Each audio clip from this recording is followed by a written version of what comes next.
We want to pack up Stormcaller or... Oh, go ahead. Fleeing?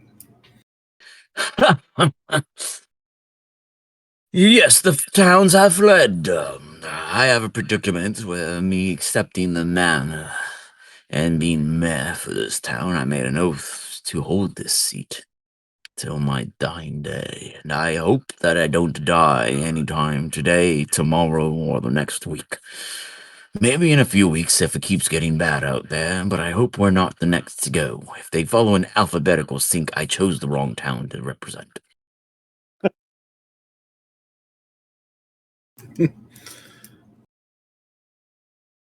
Have you tried any traps or ways to delay them? Well, again, I've had no experience with them. They haven't gotten this far, and we've seen none in travel. The towns just get hit. Mostly at night, now that I've considered it aloud. And out of character, have we had any experience with these? Nope. The only experience you guys have had is seeing the destruction they leave behind, and it is brutal. It is beyond goblins, beyond bugbears, beyond your guys' typical experience of ransack or raid. Like these has never been encountered. I mean, nothing's stolen more so as everything's decimated. Everything's flattened if there is something to flat.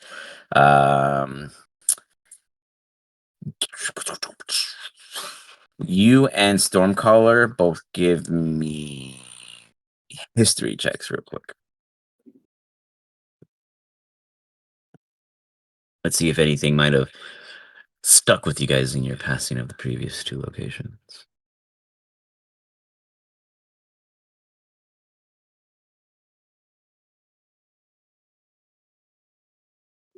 Mind if it didn't roll like garbage all day. Adon, you feel like there's something that you remember in passing, and then Dalarak goes abductions. There are more people taken than killed than those who flee.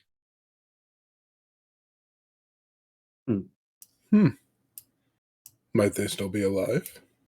Do you know why they're being abducted? If I knew anything, I definitely would do something beyond my post. All I can tell you is that beyond the barriers, peaks, which are the name of the mountains, something nefarious lies there. And if you all lot think you're brave enough, I'd offer you D-Towns, Horde of Reserves. I have authority to make promises for then after whom would be protected by those before me, assuming we don't get demolished before your return, if you dare so take such a foolish quest.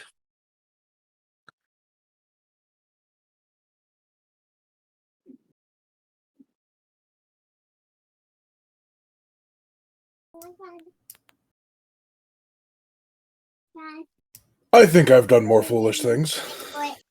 Very well. Speak with your team. Discuss if they're all willing, so I have a proper count.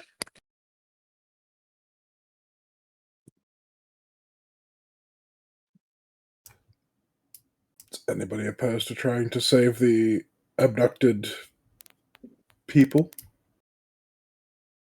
No, I think it is strange that they're being abducted. Not opposed to it. Not opposed either. Good to go. Splendid. Good luck against them. There's a rabbit that'll kill you. What's noise? No meta.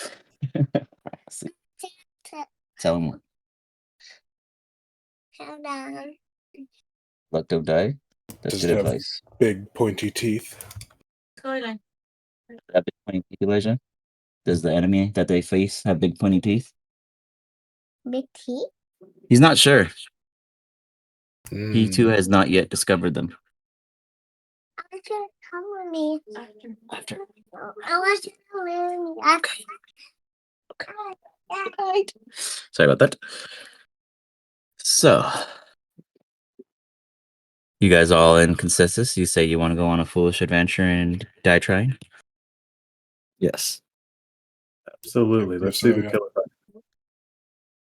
He goes, well, that'll do then. I don't have much of an opinion on anything else. I guess I can offer you all whatever we have in reserves, which isn't much. He provides each of you guys one health pot. Which I put in your inventory in a second. I didn't have it ready. As you guys are provided this very, very minuscule provision. It will be a health pot of greater. So it's not, I guess, the worst. Oops, I wonder if that works real quick. Check something. Nope, didn't work that way. Would have been cool. All right. You guys should all be getting a health pot. Boop, boop. One more. You know, I think you were doing hardcore mode, right, JP? You didn't want a health pot, is what you were saying? Not me, is what I saw. Yeah, what's health bots? You got one too. So, with these very meager supplies and very basic set adventure before you, you guys are now about to walk into what actually counts. You're on the trail. There's a bridge before you as you leave town. The little wary guy goes, "Good luck. I hope that only good things come from the peaks, but nothing passes the barrier and returns." As you guys all walk off, you hear the most motivating speech ever. You see a bridge before you. How do you cross it?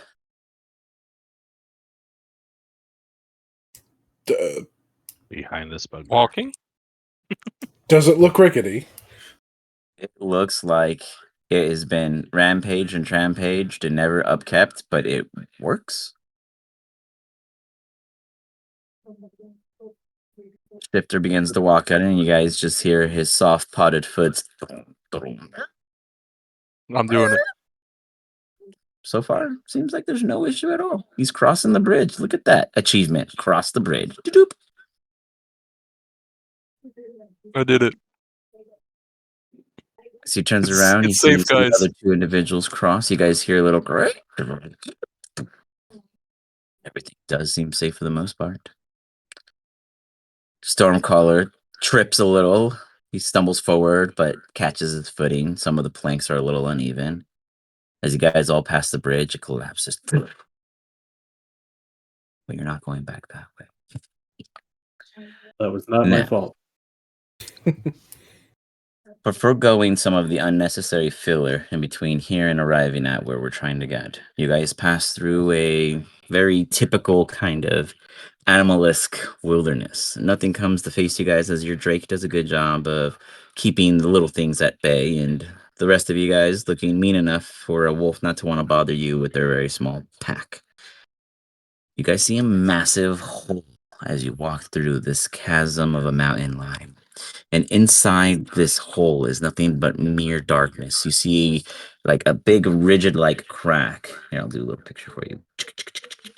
Right here. And this is the hole as you guys are walking, facing the mountains, and you just see it rising up. It probably goes about 17 feet tall of an opening. And as you look at the ground, you could see similar shifting tectonic plate lines as if this is absolutely a fault of the earthquake.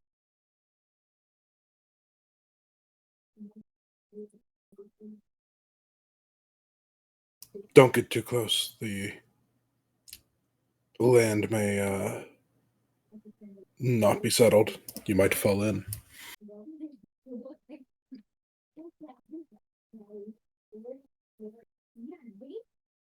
I'll enter just willy-nilly, or is there a special approach to it? I'm gonna take the lead on this, I think, and try to carefully make my way around. Where am I? So you're going to try to avoid going through it? Yes. Go ahead and give me a general survival check as you check your surroundings, try to find the safest route, etc. I can't combine these two tokens, but whatever. Just click and drag off to the side, so you have a nice little orange square, and then you should be able to click on one of them by themselves. Thank you. Thank you. Yep.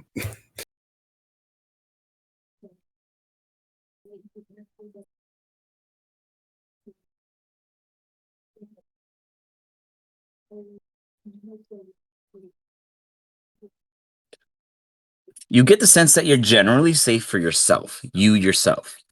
You look at your allies and you don't know how sure-footed they are, or whether or not they are to be wary.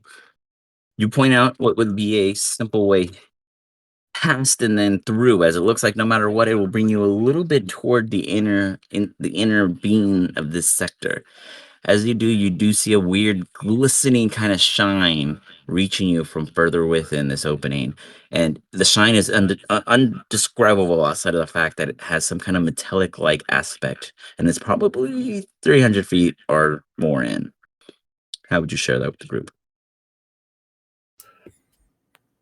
There's a shiny thing in the hole.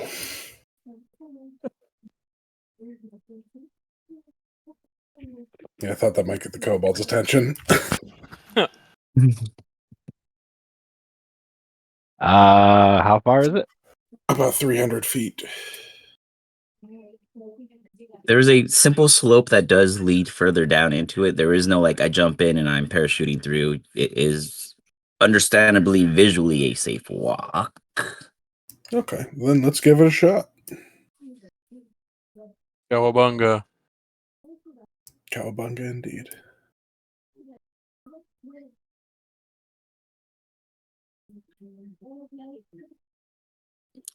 You guys go through. As you begin to travel in, it gets dark.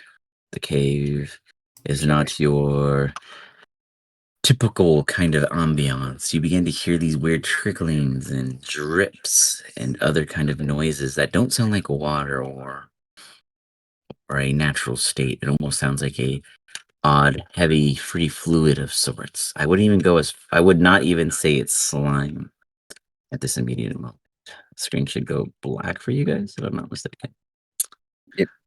As we venture further in, Thalrak will cast light on Harask's great axe, since he seems to be leading the way. You got it. As you Nice. cast light onto this great axe, it lights up. As it does, immediately all you guys kind of wince briefly from the reflective aspect that kicks back to you. It just flares before you guys at a weird kind of junction of a I'd say 95-degree slant. A massive non-circular, but from the portion you could see, curvatured metalloid like constructive building is before you. There's a huge panel that was blasted off or thrown off forcefully. Sorry for the ambulance in the background, if you hear it. That looks as if it was forceful on the inside for something to get out. Looking immediately in, you see flickering lights and a huge berth of an opening. You're in a small little cavern crack, and just beyond this panel that's exposed, looks like it just opens up to this massive, massive mechanical-like structure that has been lying here for a very, very long time. Looks like a large machine. What sorcery is this? I'm well versed in sorcery. It is not sorcery. Zooks, can you give me an intelligence check? I think you might be the only one who could even take a guess at such structural integrity.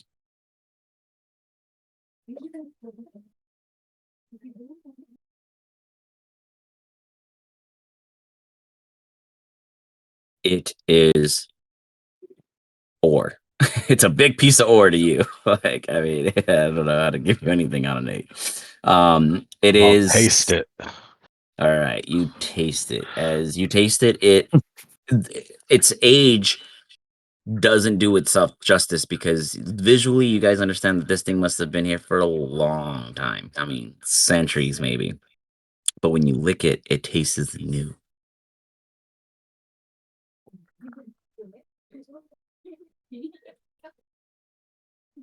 I'll relay that it's clearly something special.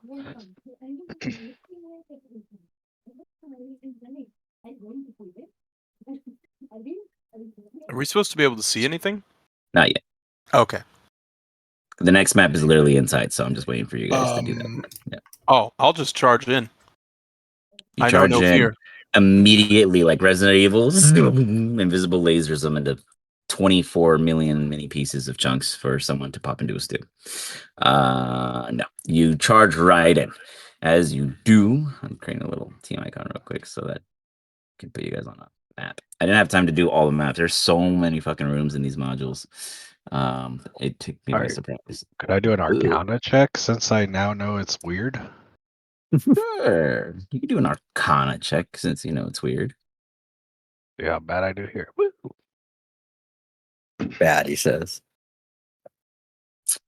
You pop an Arcana check, and immediately you get the feeling of you. So non-meta to everyone else because only Zooks gets this.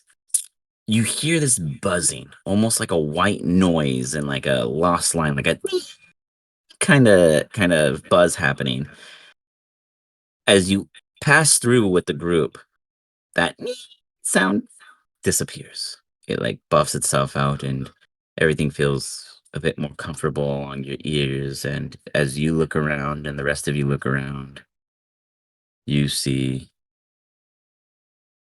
nothing but the most insanest Fallout Vault vibe, I guess is the best way to describe what you guys are walking into. Drop this little token. I don't know if it has vision. Let me check that real quick. I've not considered how party tokens work. Oh, they do. Let me give it a test before.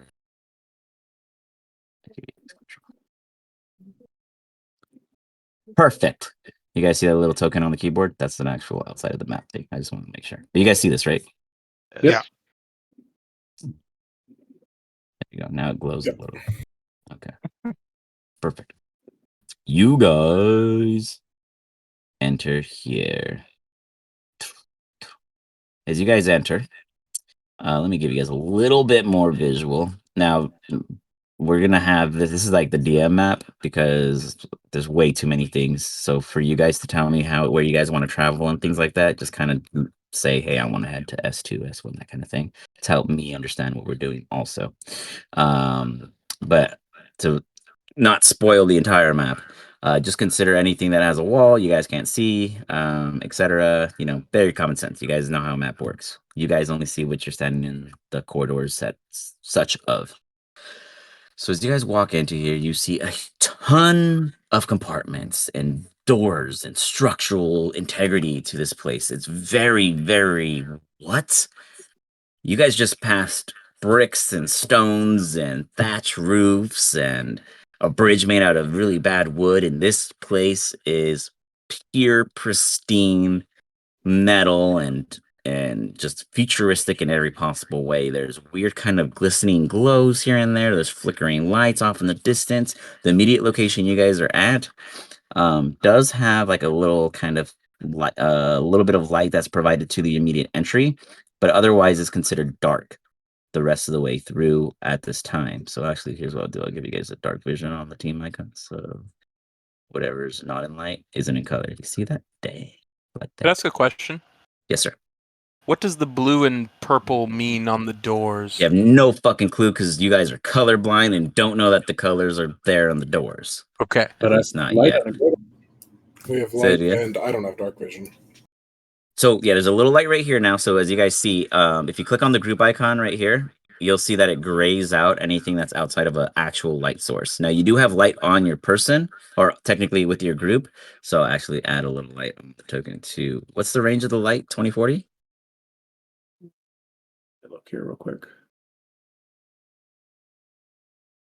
20 and 20, yeah. Okay, so here's what I'll do because things like that happen. I'm gonna do a quick walling to help give you guys that proper immersion.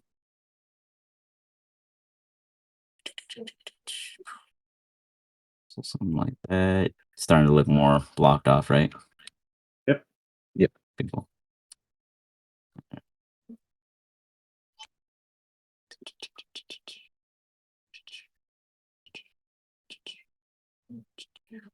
It's a little creepy. Fix it. But you guys are getting the sense. So, within this immediate vicinity, what do you guys do and how do you act? Everything is futuristic. You guys walk into the weirdest sci-fi museum ever in existence. You don't even know the names of half the shit you're seeing outside of a light. You don't know what a neon light is. You don't know what their machines are. None of that. This place is just kind of cool. I mean, I don't know. You tell me, how would you guys feel, I guess, in your character aspect? Would you find this worrisome, scary, neat? Overwhelming, I think. Thalric would like to make an overwhelming would be the Arcana word. check to see if he has any sense of what's going on and what this place is. Beautiful. Go for it.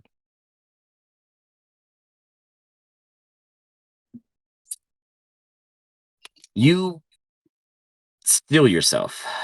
You know that something is definitely wrong here. This is not home. This is nothing you've ever seen. But something tells you that there's more here than meets the eye, and curiosity is bitten you. I would say Zooks would want to go over here to this, I guess, robot-looking thing to see if there's anything of value there, because it's different. 1 sec. I'm still drawing. Sorry.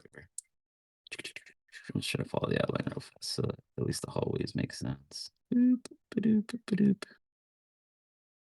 Do we hear anything? Just trilling sounds of very low frequency static. Hmm. Nothing has any kind of like, there's no breathing sounds, there's no commotions in the distance, there's no Wilhelm screams. It's just kind of like an operating structure that still has its own kind of quiet thumb to it. Uh, sorry, go ahead and ping me where you, oh, you mean S3 right here? Yeah, that's 3. You got it. As you head over down the corridor just a bit to take a peek, you see what looks to be a mechanism, a construct, very clear in understanding of what it is. And as you see it built into multiple parts, just a complete disaster all over the place. You see a battered robot, since there's no other real word for it, that lays in this abandoned hallway. Small holes riddle the robot's torso, and its interior sputters intermittently with electric sparks. Hand tools are strewn about the floor nearby as if it was working on something or someone was working on it. Do we know it's a robot, or do we think it's a warforged? A Warforged. There you go. Better. You guys believe it to be a Warforged of sorts. Though it does not seem to be an offensive an offensive one. It looks like it was on the, I guess if there was a Warforged mending side of things, non-combatant Warforged. Well, could I investigate to see if there's anything of value left in You it? may do so.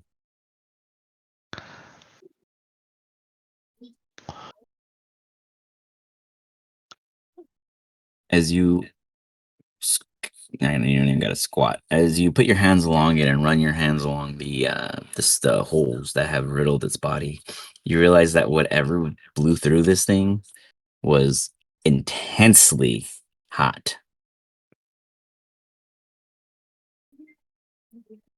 You also see something glinting within its chest compartment.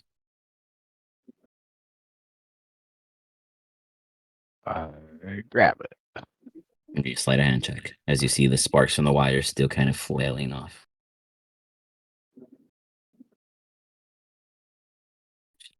You made a bad character, you liar.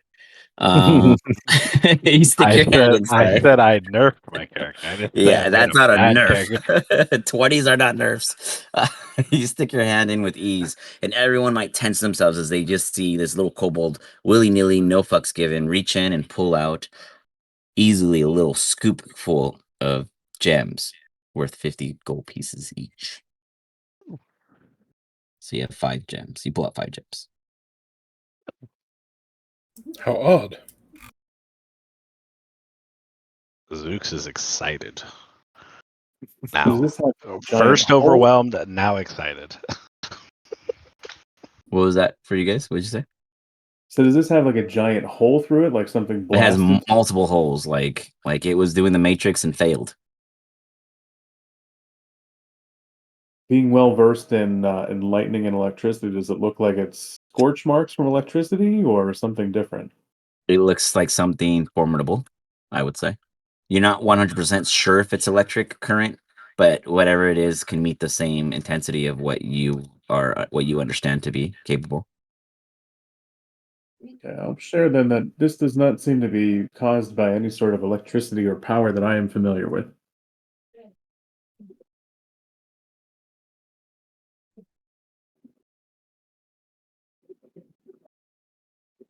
Where do you guys go next? As you guys all just stand there over this body as Zooks just jumps up and down excitedly. You guys can all actually move that token, by the way. Oh. Can we and try one of uh, these doors here? Yeah, just ping me. Which one? That one. You go up to the blue door and you see that so the color code doors correction actually do have a color code to it to your guys' visual aspect. The outlining frame represents the colors. So you'll see white frames, blue frames, purple frames, red frames, and I see gray yellow frames. and black. I see the colors. You know, there's this thing called a backhand that will find you in this dungeon, okay? Find you. It'll get you. But you are right. As for fairness, you guys don't see that. Well, that's because it's dark. You guys, well, no, you guys have a light on. Oh, it's the wall I put there somehow. I totally butchered that one. Whoops. There's literally just a lone wall that's blocking you from seeing it. There you go. That fix it? Yeah, I Well, can see the blue yeah. light outline now. Beautiful. Perfect. As our shifter, Harosk, walks up to it, you see that there is like there's no handles to this door. It seems flush along the sides. It doesn't have a hinge of any sense outside of the blue rimming around the over depth sector. There's a little pad next to it that has a weird kind of glow, but it's very, very like a hum of a glow. It's very nightlight vibe. Harask doesn't know anything about this stuff. He's just going to try and force the door open. You give me a strength check.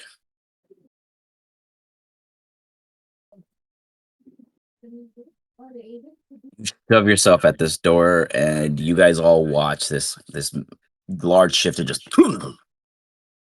completely do nothing to it with all the power in you, as these doors are solid, like solid. They don't even jiggle or shake. This place is tight. Damn. Might I be able to discern that glowing pad is a keypad next to the door? I'll say you could discern that the pad has something to do with the door, but I wouldn't go as far to say that you understand it's a keypad, Okay. because keypads don't exist anywhere else. Would I understand that there's some sort of power that's running to it? You guys do understand that there's power, especially yes, you understanding electricity and whatnot. You get the thrums going throughout the building is electric energy or some kind of power source. All right. I would like to do a shocking grasp on the glowing panel next to the door. Okay, go ahead and give me an attack roll using your shocking grasp.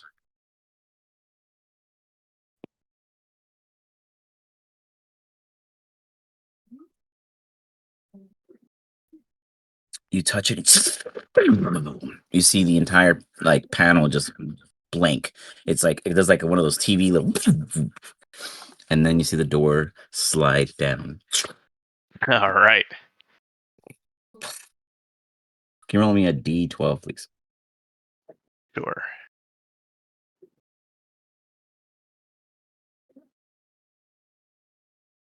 As you poke inside to look at what's within, you, sir, Slade quickly hides because he doesn't want to be seen. He instantly vanishes somewhere along the walls. You see parts of a dismembered warforge. This one looks to be a bit more lethal, but it clutters a workbench in a small, very small workshop. It's incomplete. It has a nice red paint job to it. But otherwise, the room seems to be empty.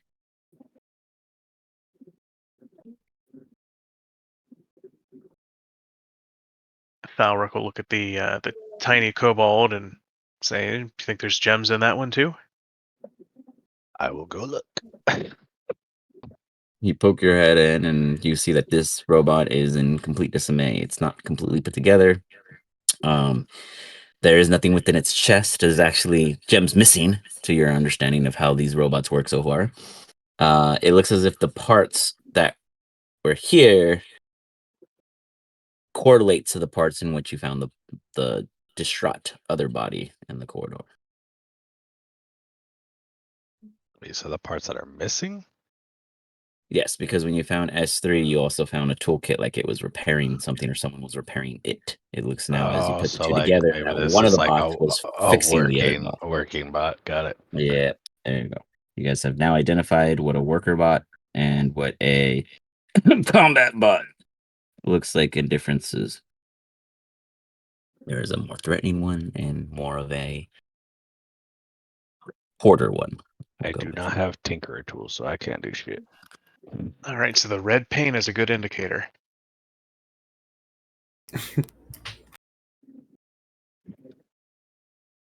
So, don't restrict your guys' selves to the fact that you guys obviously you don't understand the place, but totally be more than willing to investigate, don't be scared of going down a corridor. I believe, to my understanding, so much of how this one's ran, all the open hallways are safe. It's as you guys poke your head into rooms that things may or may not be discovered. And the reason why I'm saying this is because I have to learn this shit in a way of what to expect with random players. So treat today as an experiment of let's go a little more curious than maybe I immediately would be with my character, as whatever you might encounter might kick your ass, but you're never going to encounter it if you never make it there. So, out of curiosity, you said you're running this for San Diego Comic Con. Do you typically have first-time players running these sorts of things at level 12, or are these more experienced players? Because I know To for the be one-shot fair, thing, this particular module is actually on premiere night, so it will most likely only be experienced players doing this specific one. okay. But the entire book, played throughout the rest of the days, will actually be a slew of whoever shows up. It could be walk-ins, newcomers, official AL players with logs. It'll be a whole jolly bag of who knows what. So new I'm players just are looking to absolutely, yeah. identify what might be most useful for you, because I No, know yeah, no, don't DMing worry is. about that. You being you is being useful to me because this is All what right. I have to, be anticipating. But that's why I'm trying to give you guys a Sure. little more because, just to encourage you guys not to be too worried. You don't have to worry about taking it too slow. You guys can just be like, I try to check out a couple more rooms, etc. You guys could be a bit more cohesive in feeling that it's a little safer because I'm not running it to its full extent because I don't have it all known and I don't have everything built for it.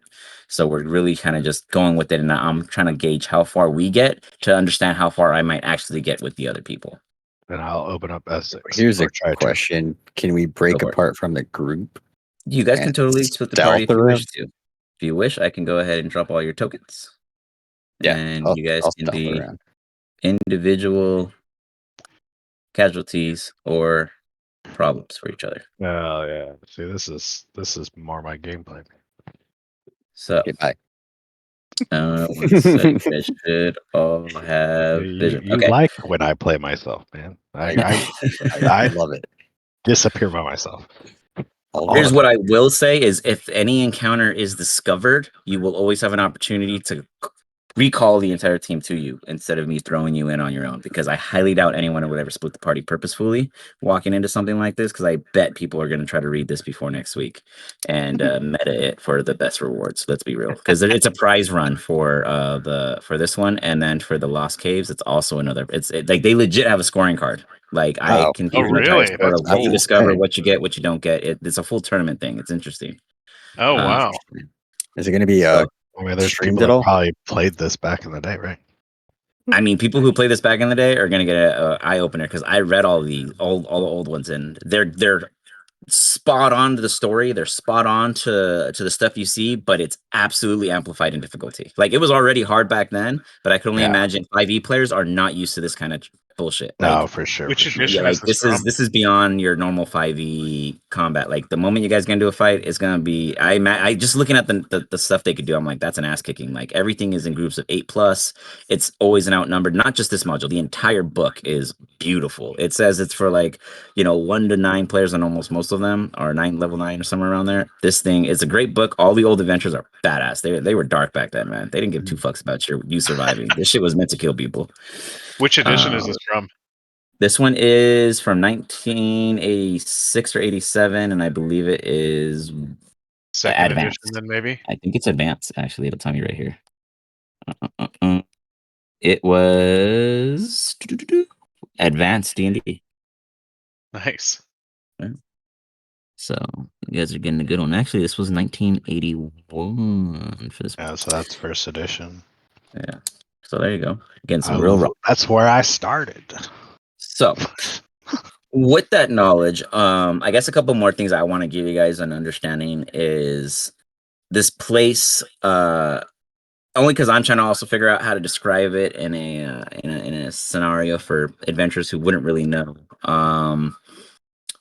The key cards was a spot on call. Yes, there's key cards. Obviously, you guys boot strain through one of the doors, but each of the colored doors do respect a key card. The key cards are found.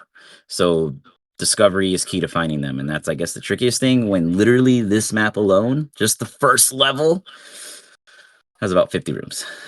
So I could see Holy toilets and all that. yeah, like Yeah, legit. Like I mean, a lot of it's useless and empty, but the point is that stopping a player from going through every single room is not something I control. So Right. keep in mind, there's going to be times where I'm going to tell you guys roll d12s just to see what's in the empty room, or if it's an empty room. Others, I will actually be able to tell you exactly what's going on in it. So what we'll do is we'll do an initiative roll right now, so we can at least do it in a proper popcorn, and everyone gets a fair pool across the experience. So go ahead and roll some initiatives on the top real quick for me. Noise. You can forego the Drake. I meant to click a character.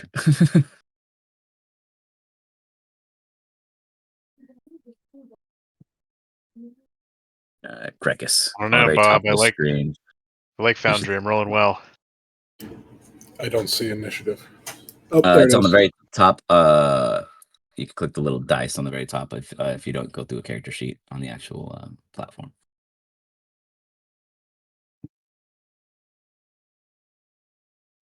So just there real quick. Oops. Yeah, back in the day, they were serious about their dungeon crawls. Yeah, nothing. All of these. I think the Lost Caves that I did the past 2 days is the shortest amount of rooms, but has some of the hardest things to fight right at the start. Like they walk into a cave, boom, 3 trolls, a clay golem, infinite amount of bats, and giant grasshoppers. Go crazy. So that took us. We did it for 2 days. I was supposed to do 3 different modules each day, but we ended up doing the cave twice. Following it up yesterday because we got nowhere. Like it was a big old bog. But anyways, back to where we are. You guys are in a spaceship of all kinds of curiosities and wonderments. You found a worker robot, a combat robot, and now we are at Slade. Slade, you are considered stealth because you rolled an edge 20. What are you doing as you're creeping along these very dark corridors and seeing all there is to see? I'd be looking for open doors I can go into. Kind Okay. of peep So inside. imagine anything that's black is a non-key card door. Okay. Could you Then pin I'd the go light to to my this door character? and open it. Yeah, because you mean to the Drake one, right? No, Hurask. Oh, Because Hursk. I think he made my axe glow. I did. Oh, I you put got light it. It on it. was your axe. My bad. Yeah, my bad. Hold up. Yeah, let me add that to you. Figured it's best to let the barbarian run in first. All right, there you go. Boop. So now you should have color pretty much wherever you go within 40 Nice. feet. So, Slade, where do you wish to begin your venture? Here? You got it. That door. Jump right to it and let's see what we find on the inside. Well, that doesn't look complicated at all. You, sir, when you open the door, it has a nice soothing kind of there's a pre-recorded message that immediately begins to play. The clinic is currently closed. Please come back tomorrow during normal business hours. Urgent cases should report to the emergency treatment area near the east and west drop tubes. The door does open, but you do hear that remark. Sorry. Walk inside just to see. So I just threw up a wall so that you have the square idea, but boop. All right. So as you walk inside, you immediately see a receptionist desk, and you see a ton of chairs on a long hall, like a hallway in which where you imagine a ton of doctor facility rooms would be. The main area with the reception and waiting room contains 3 undisturbed desks. No one or nothing has at least came into this room to touch them. There are 2 wheeled cots and several uncomfortable looking chairs. A skeleton sits patiently in one of the chairs, holding a Discret magazine that crumbles to dust. The moment you walk by, as a little air just. Dear God. The wait Do times are anything while you're atrocious. in the room. Are there any other doors that I can There's a open? ton in here. I mean, there's the S23As. Yeah, I'd Pretty much probably all black. Yeah. check these just to see what might be in there. As you pop one open, you see it's an examine room for S3A.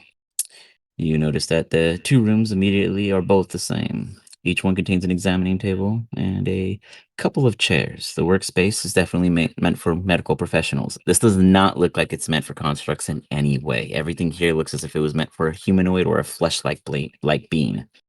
You do see on the wall, inside both rooms, an untouched healer's kit. Do you take both of them? Yes. You acquired 2 healer's kits. Take notes. Voice. I mean, I'll write it down, but you know what I mean. Yeah, I got you. We'll jump up to Stormcaller. Stormcaller, what do you investigate within this area? Let's check S4C up here to start with. If we can get in there. You said black you can open? You immediately see as you kind of peek open the doors, an airy silence blankets the lifeless cafeteria. Its once polished furnishings are jumbled, rusted, and caked with dust. Several humanoid skeletons in frayed uniforms are sprawled on the floor. Mold and alien weeds sprout from their remains.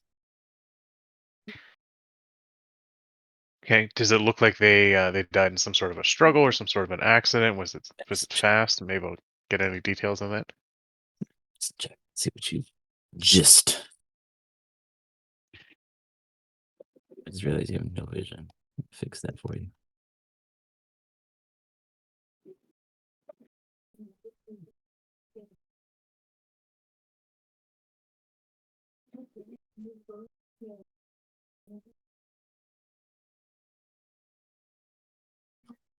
You working on the medicine check?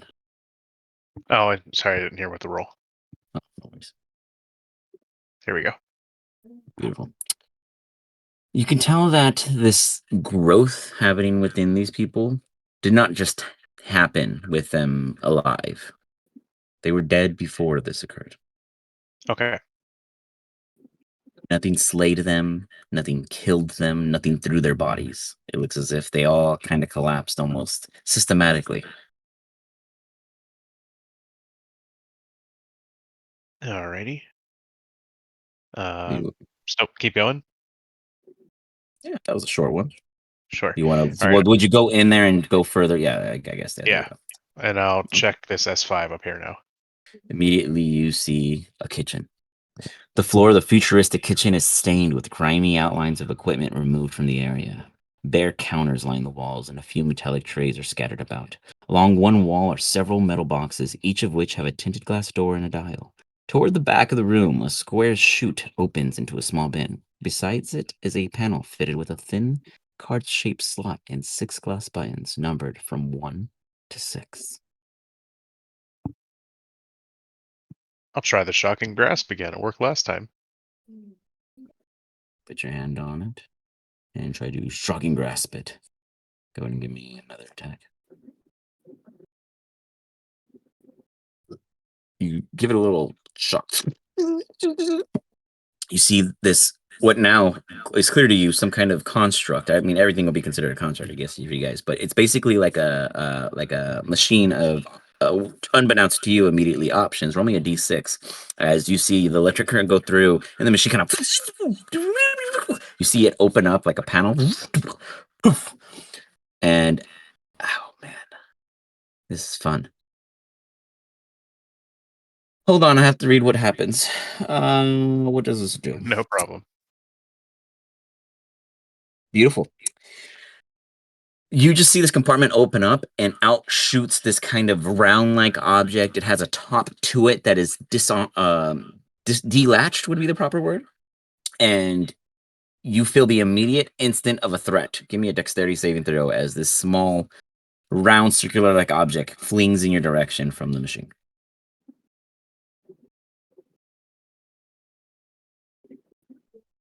All right. Whoa. How would you say you go about avoiding a live concussion grenade blowing up in your face?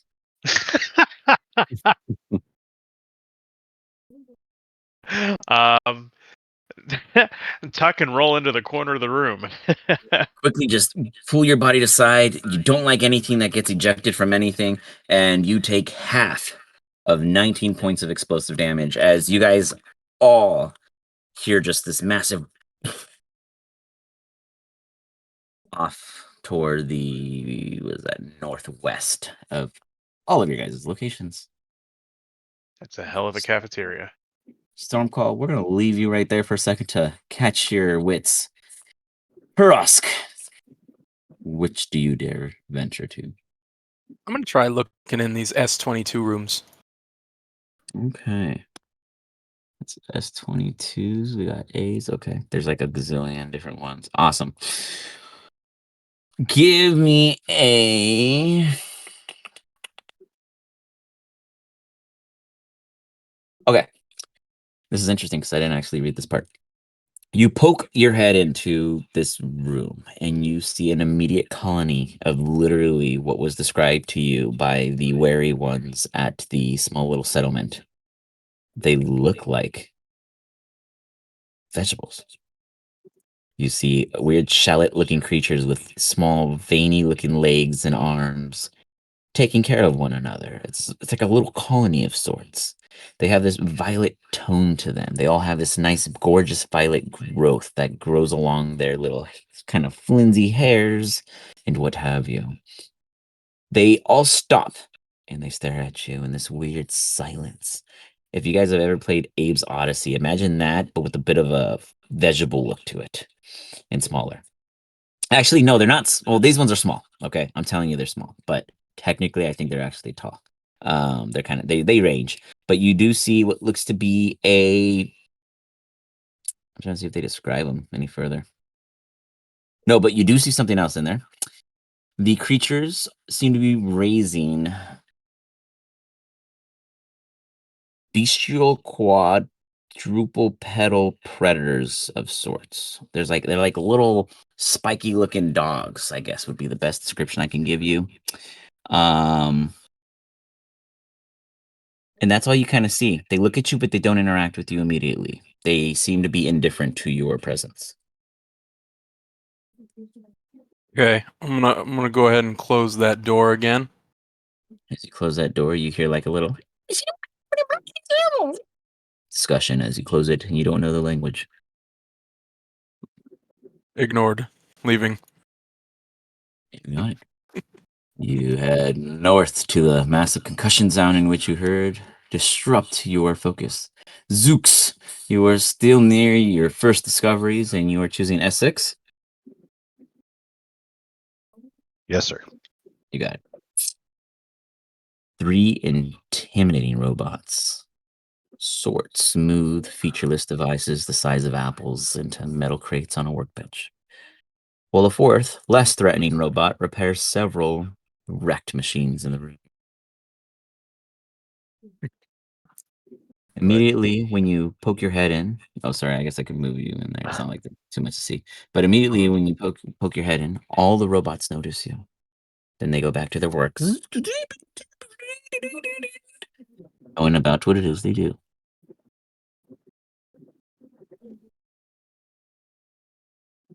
They really don't give a shit that I'm there, even though there's threatening robots and worker robot.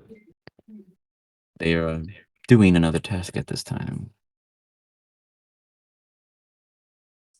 Do you do anything? Do you like just stare at them, or do you actually try to interact with anything in the room? I mean, I'll take a look to see if there's anything. Okay. You kind of stare around and you realize that what? Give me an intelligence check. Like an investigation or just straight Intelligence, yeah. intelligence. Straight intelligence.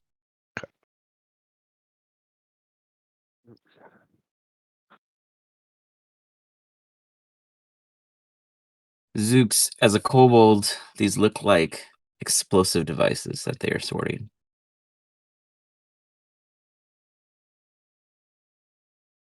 Is there any in reach that I could just grab and bounce? They are immediately next to that. That could be a threat, but at this time, they are just watching you. Do you wish to try to grab one?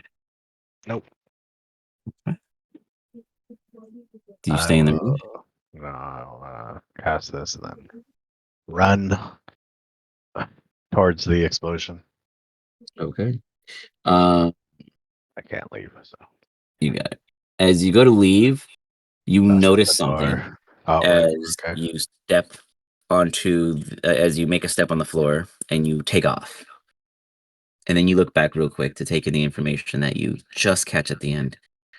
The worker robot that was repairing those that were destroyed, they themselves and all of the destructed bots were completely soaked in some kind of very thick water-like substance. As you step into a little pool of it, it is water, but there's obviously some kind of elements in it that are creating a more thick, like lucidic substance. But you run off. You may Shut move the your door on my character. way out. So You got it. I guess the most direct path. Where is he? That way. Rekus, what do you find so curious of your immediate surroundings? You do know your ally is in the room ahead. I'll put it that way. You do hear him inside.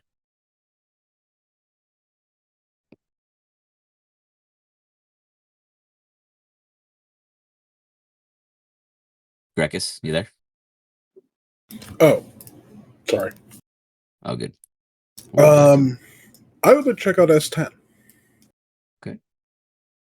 You swing around this way, pop over to S10, and as you peek inside, you see garnished splatters of color covering the walls of this, what looks to be an art workshop. Broken canvases, cracked sculptures, and dried up pots of paint are strewn about the room.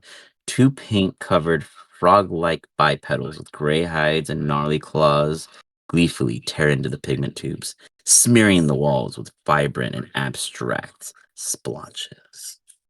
You see two gray, standing, living, non-noticing you at this time, gray slotty. Can you give me a stealth check?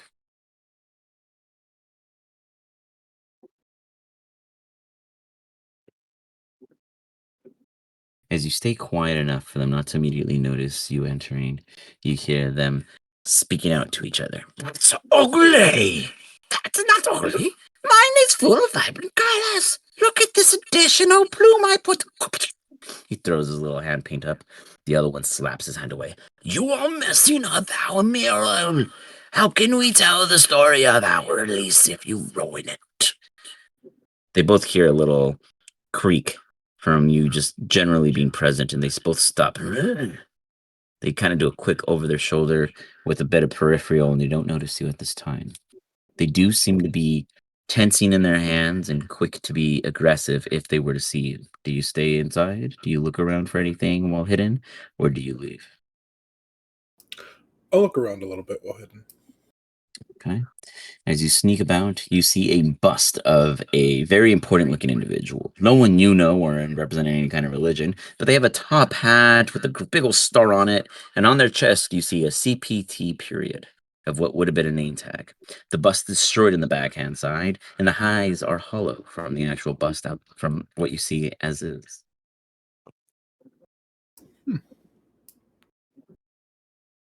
you interact with it at all?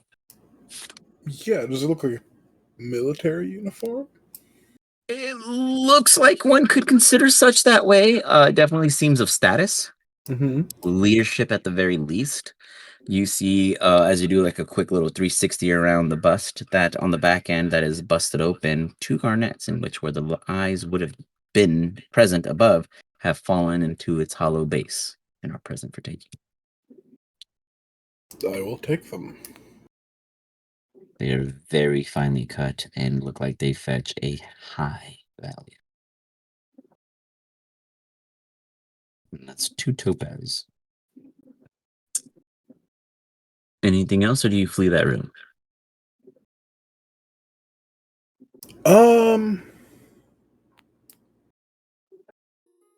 No, I'll go ahead and sneak out.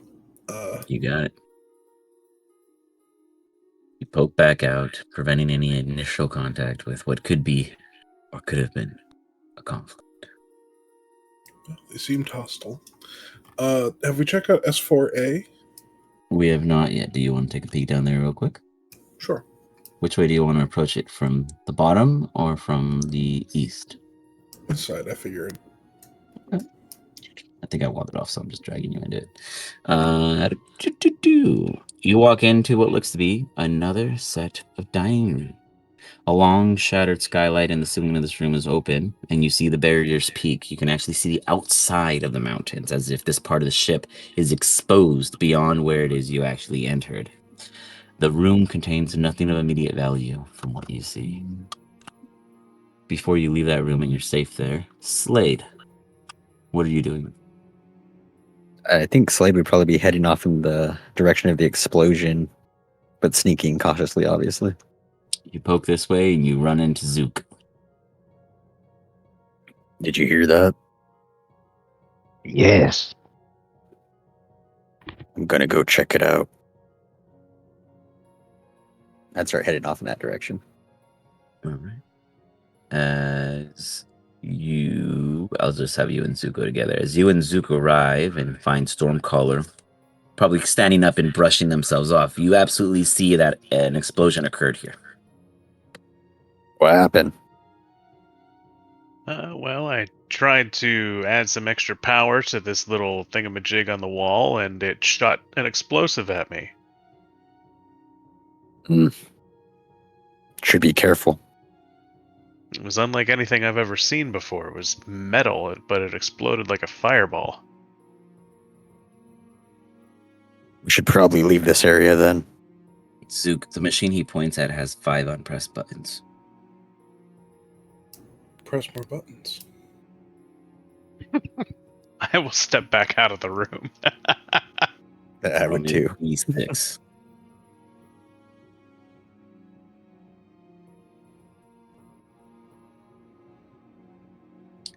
As you press the number 2 button, you see like a little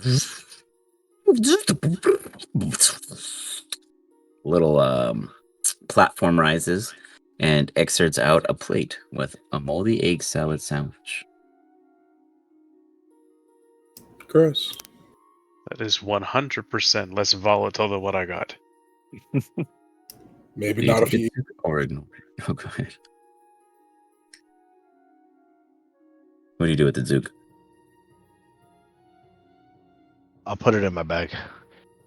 You Maybe squish food the for moldy later. sandwich into your bag. It takes the plate back as if it's resorting. The machine then loses its life. Zlod, That's got to be worth points at the end. what do you wish to do? Killed it. I'd probably head back out and in this direction. Okay. Head out in this direction. You see your ally, Hurosk, nosing about himself. Do you interact with him or ignore him? Did you find anything? I ain't found shit. I'd keep heading forward. You got it. Stormcaller. Do you make a pact to hang with Zook or do you also break off? I'm gonna wander back down this hallway here, and has 16 been checked yet? You look at it and it goes boop, boop, unless you want to try to shorten it. I think I learned my lesson last time. We'll continue down here to S4B, unless that's been opened before. It's kind of hard to see when other people are moving around the map. You never know. You go to reiterate a check for what another may be up to. As you open it, you see a dining room, very small compared to the previous one that you were just in. There's a skeleton that looks like as if they were dressed in some kind of clerical like jumpsuit that has faded yellow colors going against it. Along the south wall of the room is where they stand. Immediately dangling off their neck is a yellow key card. All right, I will go collect the yellow key card. Sonic. And then I would also like to check the desk there for anything valuable. As you go and grab the yellow key card, you see the body immediately collapse. As it collapses, you see a big old patch of yellow mold reactively. Go ahead and give me a perception check real quick. Okay.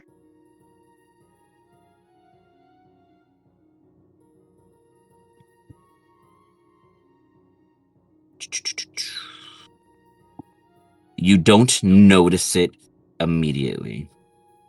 And That's you unfortunate. see as the skeleton collapse, the mold just as it kind of it shoots out spores.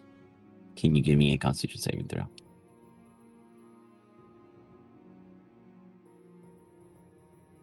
Nice. Do not follow this guy around. Yeah, Christy. You immediately just start coughing as the spores get into your mouth, into your airways, and you take half for an additional 8 points of damage. It is poisoning damage. You are not immune or resistant to what I saw, though you are not poisoned because you did pass. Yeah. Do you hang out there any longer as you see the mold? It's not like a constant pew pew pew, but you do see the mold. It will be reactory anytime you get closer to it at this point. Can I stay away from it and go and check the desk in this room? Sure. So you want to go to S5? Yep. You got it. As you pop into another kitchen, you notice that within it that there's a worker bot that was once functional, and it looked like it got stuck in its placement as it was yanking what would have been a oven from the wall. The oven is still in its hands, no longer operational as it's already been pulled from it, but it never left the building. Kind of like catching it in its death. Okay. Would I be able to open it up and look for gems on the inside like there was in the other one? So you absolutely want to try? You can go for it and roll me a d6 as you go to check out this creature and follow what a fellow ally did previously. You find inside a colorful package of freeze-dried ice cream. Excellent. With that, we end up at Horolsk. What do you Do we do? even know what ice cream is? He probably sees it as a soft sorbet. Okay. But no, I wanna absolutely go not. into S12 A. S12A. You immediately step inside and it looks like a really cool, what would have been at one point, full of broken furniture and mold-covered refuse litter, a recreation room. Within this immediate room, there is nothing of value to you, though you could get the sense that whatever was in here was moved. Damn. Okay. I want to go to S12B then. As you get toward it, you immediately see a different substance of senses. We're all about to get pulled into combat. You guys can keep your places there, and I'm just gonna drag you guys into a new scene for combat. It'll be like a Final Fantasy thing. Let me grab some tokens. Oh, then- of course I did it. Good job. I was doing a good job tanking, keeping us out of combat. Beep. Beep. Beep. Beep. Beep. Tanking all the traps. You're Inside this recreational room, you see a beautiful sight of webs everywhere. This is not the real room. I just pulled a quick sci-fi put together to make it work. You would see a room completely full of webs, to the point to where, after you walked in, did you realize you had been touching them? Immediately, you see from across the distance. Oh wait.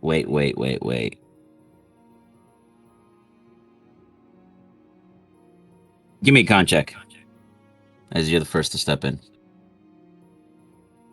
Oh, I didn't drive your token. Hold on. I missed you. Did I miss you? Or did you move your token? Oh, okay. I'm right there in the middle, right? Me? Yeah, you guys on the new map? Yeah, I see I it. see the map. It's Yeah. got like a piano and stuff. Where's your token? Ping yourself. Right, I'm right right here. there. I think I'm on top of someone. Hold on, I'll move. Oh, there it is. Okay, that makes sense. Okay, cool. Got it. You don't get caught by the webs. You find yourself kind of like ripping it off of you. We'll say that the rest of your team came in after, as you called them forward, and as you guys all see a completely massive recreational room full of webs, you all hear some kind of further within. I only made the whole map visual so you guys can get the gist of how big it is. And let me drop in some creatures. I will allow Stormcaller, Zook, and Grekis to give me a nature check. See if you can identify what this is. Highly doubt it. Oh, maybe not.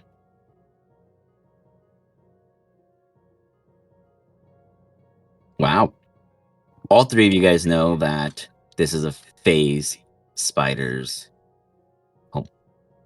Not just a phase spider, but 8 of them. Oh, good.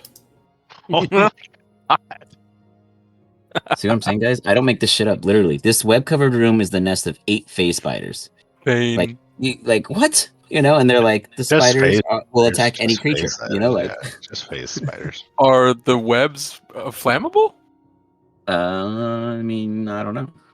I've never tried to burn a face spider's webs, but it doesn't matter because you get initiative first. So before you can find out, we see who goes first. Get some combat in. The Drake goes on your turn, correct? Just after. Just after, yeah. Doesn't need initiative. Perfect. No. Cannot roll initiative to save my life. It's a good thing You're we're too not trying to busy save looking you. for shiny things. At least I beat the Slade phase is spider. dark. You feel the threats rising as everything is noticing you all. What do you do first? Hide. You hide in plain sight. Go for it. Ooh. Greg isn't going to give 2 fucks about the webs. Slade is going to use the webs to create a fake web that's hiding him. Nice. So you hide. Do you do any moving while you hide, or do you hide there? Do I see anything? Yeah, you guys see the whole room, right? Yeah, I see the whole room. Oh Yeah, shit. so I didn't literally scroll you see enough the whole- farther down. My bad. Oh, you were zoomed in. You're like, Yeah. what's there? There's nothing there. Oh, there's only like all these guys. It's only giant fucking creatures looking at me. Yeah. Do they know we're here yet? Like, have they seen us? Don't need to explain spider behavior, but I'm going to make it clear yes. Someone touched their webs. Got you. Got you. So you're going to hold steadfast and hidden. Oh, nope, you're going I'm to fire. gonna attack the fucking corner. What a multi-class. You fire across. You hear the first yell of a confirmed creature in the corner. Would that Which one did count you as a attack? sneak attack? The one over here. Ping it for me. Target it next time. Did you target did. it? Oh, you did. Yeah. Oh, you did. Oh, it did do damage. I just didn't see it. Okay. See, I was zoomed out Not too my far. fault. You hit the one on the far right, as next to what looks to be some kind of server software, and it's just like. Question: does it count as a sneak attack? I'll give it to you because you hit first. Got. I don't know how to do that, so I'm just gonna roll this. Yeah, but is it 4D, 5D6 or 66 at 12? I really don't know. You have to look at your thing. Yeah, let me check. Do.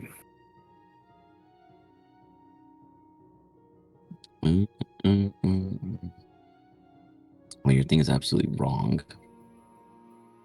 Yeah, Actually, do we know if they changed it in the new rules? Has anyone read the new rules? They might The have. 2024 rules? Yeah, the new 2024s. No, I haven't. What's the question? Oh, if the sneak attack changed or not, but I don't think it did. I think you just have to look at the table for it. I'll give you 5d6 because you don't know, but I know for sure it's at least 5 at 12. Cool. He's not a level 12 rogue, he's level 3 rogue. Oh, Yeah, nice catch. It's only 2d6. Sucker. Look at that. But Newly I also have I committed. get surprise And attack. down. It's another That ain't bad. I also have the sneak attack too, so surprise I don't attack. know what you can. Okay, that's all you did. What else you got? I'm just gonna That's roll it. that 2d6. I have sneak got it. attack, but I can't post it for some reason. I thought you did it twice. Oh yeah, he did surprise attack I did and surprise sneak attack and sneak attack. Oh, Two different ones. surprise attack on top of sneak attack. Gotcha. It's still alive. It's not looking pretty, but it's still up. It's probably got 3 of its legs in full gonna hit functionality. it Well, one you more probably time. the rest. You fire it. It's like you fire again for a follow through, and that hits it. And that'll settle it in. You see it flip upside down, and as it curls its legs inward, it grabs a bunch of its webs toward itself, almost giving itself its own cocoon burial. One is down. Anything else, sir? Do you move? You are not considered hidden any longer, by the way, because you attacked twice. I'm going to move here. Got it. Grekus, who gives no fucks about the webs, does what?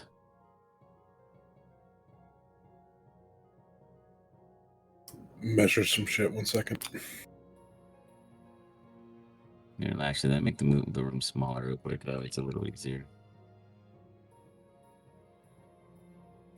Oh. Yeah, that was me. So I made the room smaller because it shouldn't be that big. There you go. That makes more sense. Yeah, 80 across the whole room. That makes sense. It's better than 160. Well, I'm going to shoot this one.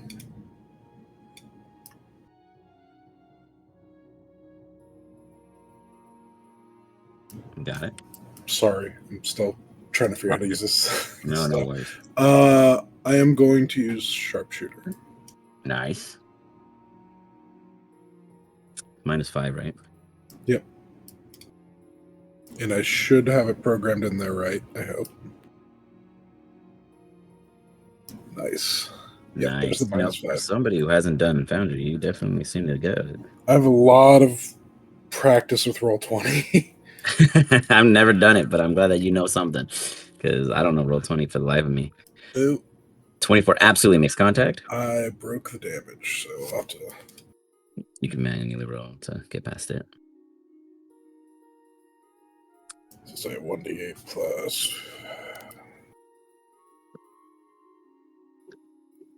Sorry. No worries. You're going the further south one, right? Yeah, a far away one is all I cared You got about. it. Okay.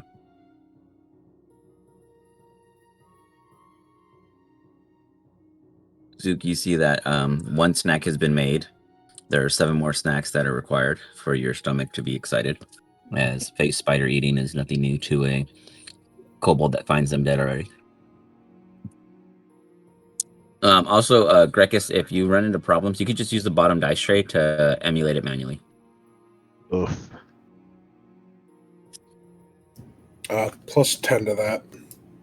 Makes it up. 18. As you fire across, it hits it. As it kind of brings itself back forward after being hit, it still stands, but that arrow has left a good gash on it. Any follow-ups? Yep. Second attack. Go for it.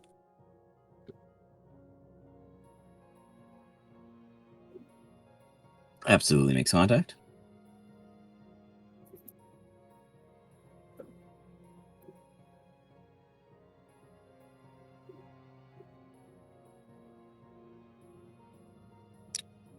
Nice. Now that's fatty.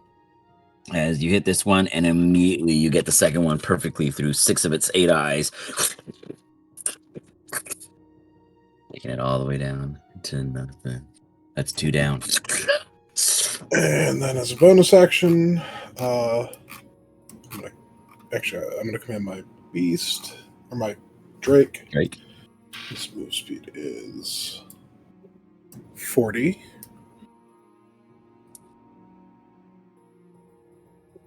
Which is not quite enough. It runs excitedly to its potential adversary. You can hold an action. It already used its reaction, unfortunately. It uses its action? It used its reaction, which is what you need to do when you hold an action. I see what you're saying. Yeah, he gave me an extra 1d6 on that first attack. Gotcha. Okay. Cool. Appreciate your honesty. So, yeah, he's done. You got it. Zooks. There's 2 out of the 8 down. Oh, some of them look like they need to be cooked. Double check. You shoot a fireball at your feet. Your whole team catches a flame. Yes, sir.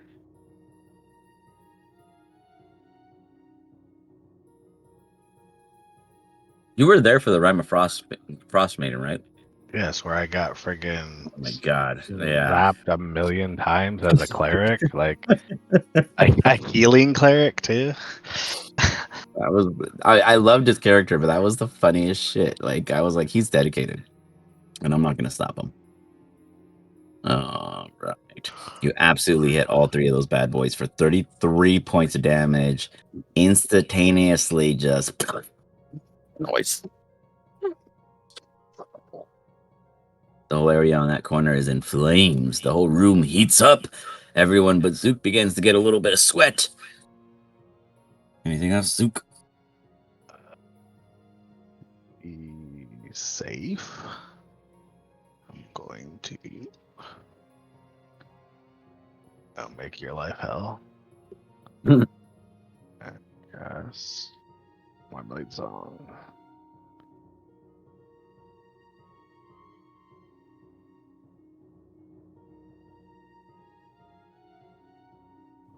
Jesus fuck. Is that grow with your level, or does it always give +5? It always gives +5. When do you get Blade Song? Like right out the bat as that class, or how does that? Yeah, it's 3rd Jesus. level, right? Then you become Based on I your don't know, I've never done a Blade intelligence Song. modifier. That is intense. Yeah, it's based on your intelligence modifier. Okay, yeah. So it's yeah, there you go. Cool. Yeah. Well, like I said, just be happy I can't cast haste 2 to get another +2. But what do you sound like, Zooks? What song are you giving us? Doom, doom, doom. I don't know if I was going to get that reference. That's a great song. I'll take that one. You're kind of doing in the distance. Did you see the post I did of Elijah doing the Oompa Loompa song? I was like, how did he know we did that? That's it for you, Zooks? Yes, that was my bonus You're action. a I nerfed moved a little impossible bit. to hit kobold. Cool. Hey, dude, I haven't cast haste yet. Be happy. No. A 22 for a kobold is bullshit. a a wizard. What are you doing? Yeah, a wizard on top of it all. I like that. That's awesome. Horrocks, Eric, what are you doing? I'm on. Sorry, I was on measure. I'm gonna just run up to this one and start fighting. You run up to it and you shift your little nose at it, and you do what you do best. You get angry. As you rage, it's loud. It echoes through the ship.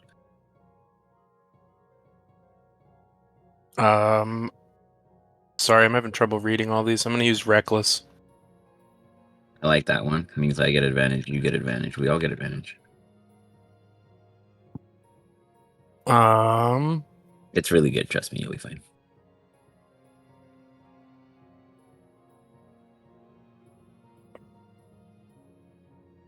Do I just add the Divine Fury after? When you hit him,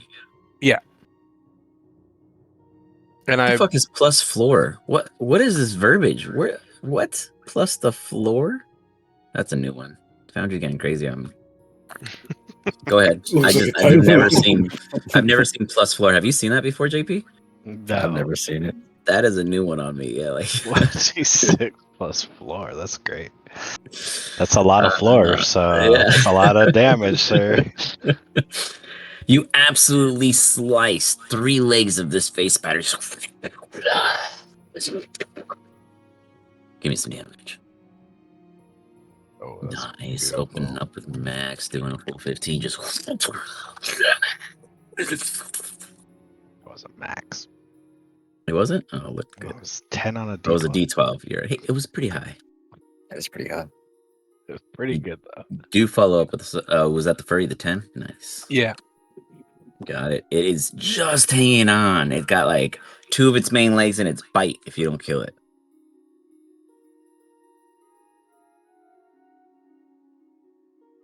Just smashing. You guys walked in and said, fuck spiders. We're the extermination crew. Oh, there it is. Yeah. There it is. That spider was so finely chopped that Zooks decided to add it to his fire pit. That one's ready for a stew. Horsk, how would you describe your fury of hacking, slashing this poor face spider into bits? He's just madly screaming while dicing him with a great axe. Beautiful. Lost his mind. Stormcaller, you are with capable team, but they are very loud. All right. Not sure how to do this in Foundry, but I want to twin chromatic orb and hit the last 2 face spiders. So really, it's just like you would in normal D&D. You say you're twinning, and you do it twice. Yeah, I mean, I don't know what to. Do I like drag it on here? So when you use any features, for the most part, they shouldn't proc anything. So if you were doing twinning, you would just click it, so it pops up in the chat. Basically, like that's what I'm doing. Okay. And then you cast the spell right after, and you just have to cast it twice on the 2 targets that you're after. Or you can actually target both of them, to be honest. If you use the T, you can T over multiple targets by holding shift. Aha. Okay. And then just cast the spell once they're targeted. Can't tell if it's actually targeting or not. You'll see a little dot for your particular chosen color. It looks like it's only. Yeah, so press. You have to hold shift when you select them both. Or not grab them, just like. Yeah, it's not letting me do it. Nope.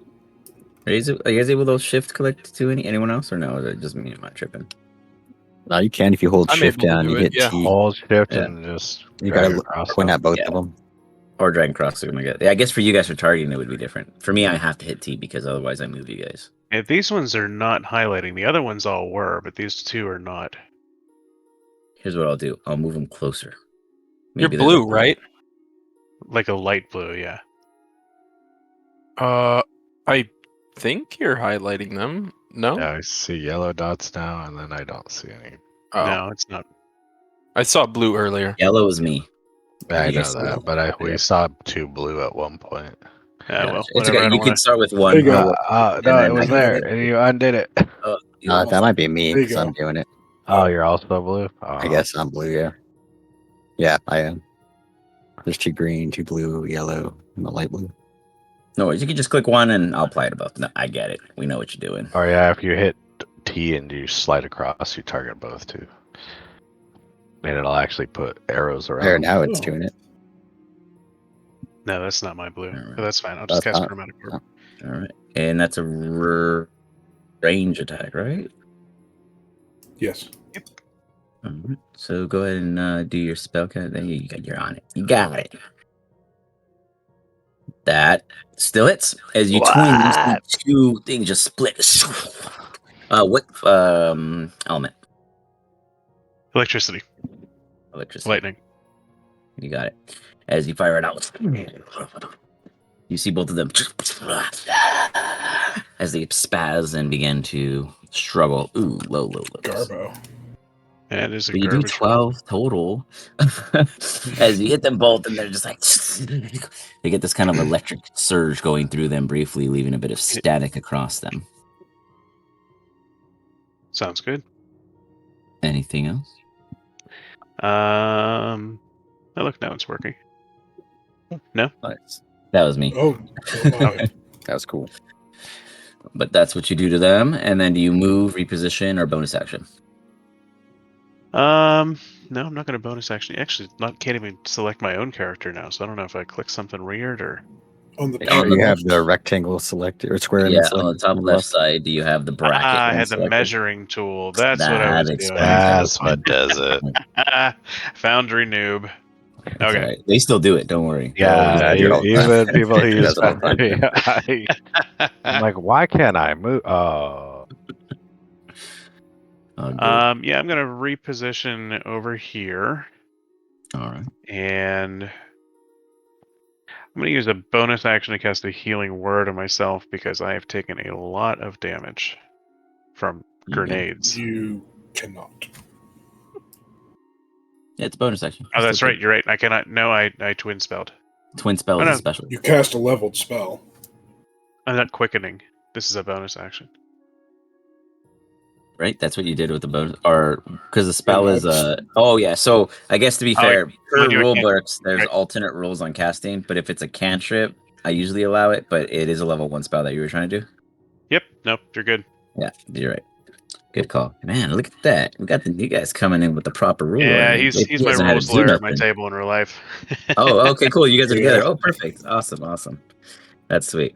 Well, JP's usually the rule lawyer, but he's also used to my ridiculous homebrew, so there's a bit of understanding me and him have. Nonetheless, very good. As you dish out some quick electric damage for a total of 12 across the pool, you reposition yourself, and the face spiders go next. These two with the shockety shock are going to jump your friends here. And shit, that's all I have. Just kidding. You guys hear immediately from behind you guys. Intruders, what are you doing here? As you see two combat bots enter the room behind you. They don't do anything this round, but they Glad have. I don't. This one's going to bite Hrosk. With an advantage. He's gonna get you good. Give me a con save, please. As you do take a bit of piercing damage. Me? Yes, sir. Gotcha. You take a minuscule 4 points of bite damage from these phase spiders. Or from the spider. Jeez, I rolled really low. Oof. You failed, and it makes me feel all the better because I did nothing. And you did more to yourself, taking an additional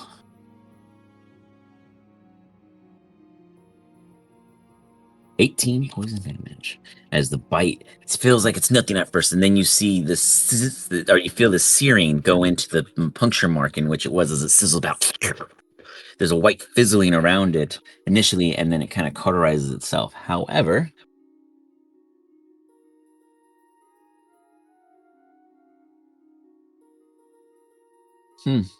that's really cool. It doesn't matter because you're not dead. But did you guys know if a face spider kills you with this bite and you fail to save and it brings you to 0, you're paralyzed in an unconscious state? I know that. Did not know that either. Well, spiders are pretty nasty. Period. In this game. Yep. They're gonna attack the big dude again because the little Drake looks like a pet and they think they could take it easy. They fail with an advantage against you, Horik, yet again. And it is going to say, fuck you guys, and disappear for a close second. Poof. So the one that's cloudy is in the ethereal plane. This one is still present. And we go into Slade. Behind you are two large constructs. To your understanding, they both are about, I'd say, 7'6" in height. Beautifully gorgeous red paint job, and they look to be holding what I guess would be the best way as described. Actually, one second. Let me see if I could switch this. They have 4 arms, I guess, is the best way to describe it. They have 2 arms that look like pincer purposes, and the other 2 on the bottom look to have some kind of, we'll say Iron Man tentacle laser potential. I'm gonna move the fuck out of that way. You want to hug it? I support you hugging it. Totally cool. And I'm gonna take a shot at the spider I can see. Go. Oops.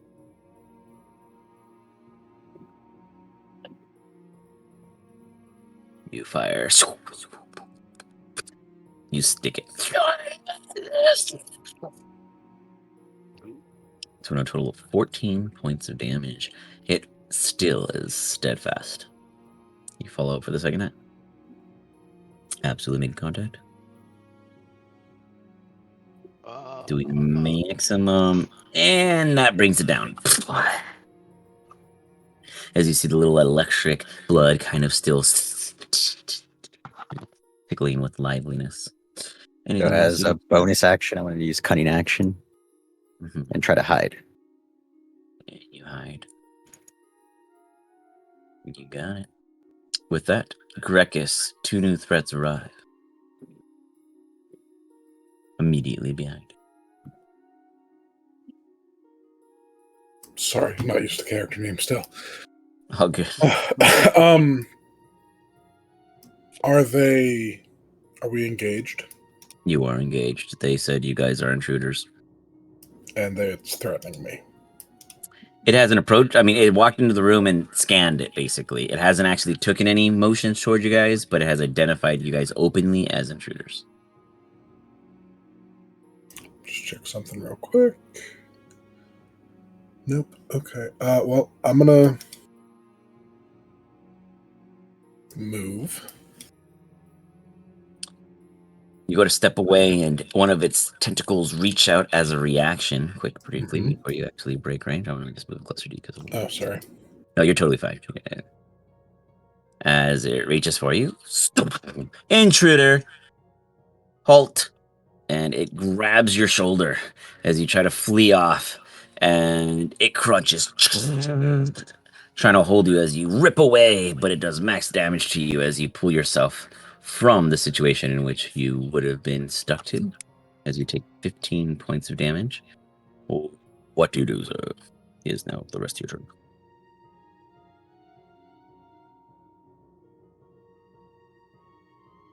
Am I grappled?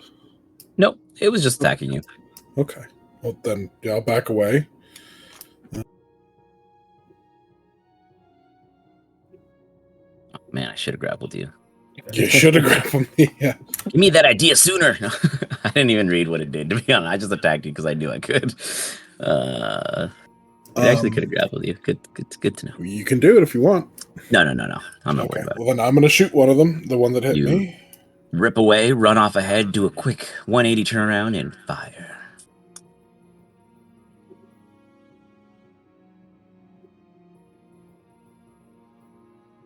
These things can be kind of brutal. Let's see what I can do. If I could roll for crap.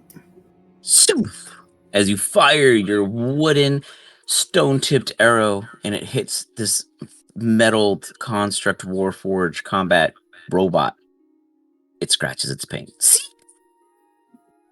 Gotta try again. Looks at you. That is a reportable offense. Ruining my paint job. You do it again. You do like an X to mark your spot. Looks back at you. You will be the first to be detained for example purposes. No damage. Bonus action to move the Drake. Got it. Drake comes to your side, looking at the now fierce combat robots before him. And that's my turn. Zook. These are not edible. They are ruining your potential feast. What do you do? I'm going to again upset you.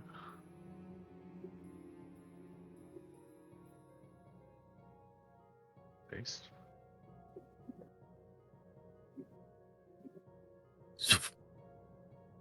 Gotta go fast, gotta be fast, gotta act fast. Then Your I'm AC is going now to- 24. He's gonna be the only character that lives through this. Go on. I stand here because that puts me within 10 of each of them.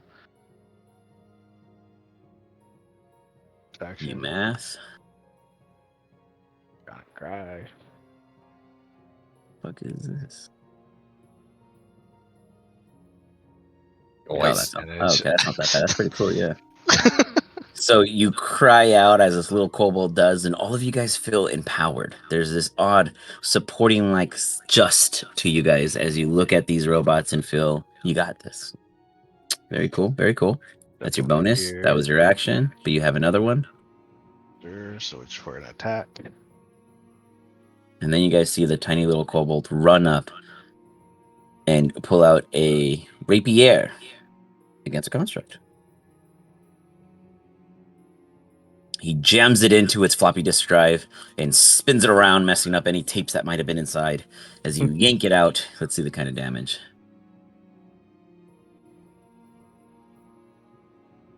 You do 8 points of damage to it as it's like... It looks down at you. You will be added to the detainee list.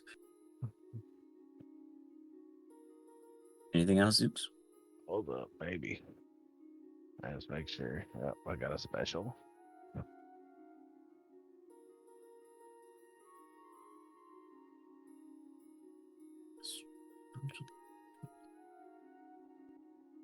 DC 14 strength save. Let me look at this real quick. You're telling me your little ass is going to try to push it or something?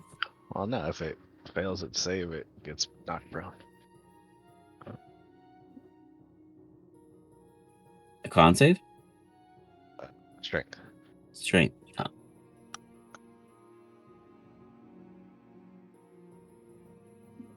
Flat 20. Good enough. You tickle it. It's on wheels. It's like one of those like tank revolving fleet. Took another 2 damage, so it's fine. It takes 2 damage. It doesn't notice it, but you do it. Bink. Anything else, Zook? No, that's it. I'm good with this. You got it. Harosk. This one is not in your plane at this time. So you're not in any immediate reactionary conflict. You run screaming. As you do in your rage, the one on the right goes, "Audible noise identified. This is source of audible excursions, disturbing presence. Detained list added." Man, you guys are just a bunch of criminals. How dare we?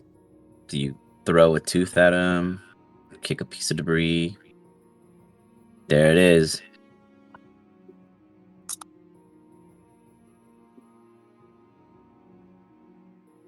It's kind of neat, actually, considering that you guys are using very archaic weapons against robots. That's with advantage. Sorry, not I was use- muted. That's with advantage, right? Because of Yeah, the. you're still raging. Yeah. No, I mean because yeah, of the yeah, cry. Yeah. Nice. You see it somehow find an easy, like, little side panel spot, and it just pierces you.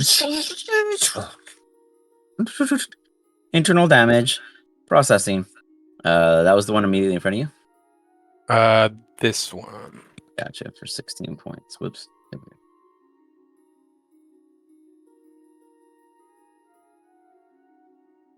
And then I'm gonna throw another javelin. You got it. As you see one of its 4 tentacles just assessing concern. You throw the other one and goes through its third one of its arms, so now it only has 3 available. It's like it's not like jammed up and making some stupid jerky noises as the trilling gears within are trying to solve this confusion for it. Very nice. Partial disable. Anything else? Yeah, I'm gonna use shifting. What do you shift into? Or how do you like descriptive? I'm just assuming he stays himself but becomes kind of like a Bigfoot, I'm guessing. Okay. So you kind of get like a bit more mass to yourself as you kind of just like, Yeah, he like just a grows. bulk up. You got it. Cool. Sounds good. What does it mean by healing on the right? It's temp. So you actually get 14 temp HP. I added it for you. Do I just click that button, healing? No, I already added the 14. That would have just Okay. actually done a heal roll, so I already added the 14 to your temp. Righty. It is my turn. This robot is going to say address Growler, and it runs up. It's going to use one of its 3 arms to what it do with a tentacle.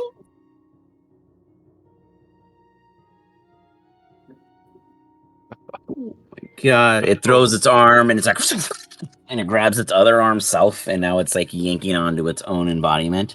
The 2 guys who do not know me, a critical fail will hit your ally if they are in range or in between you and your target.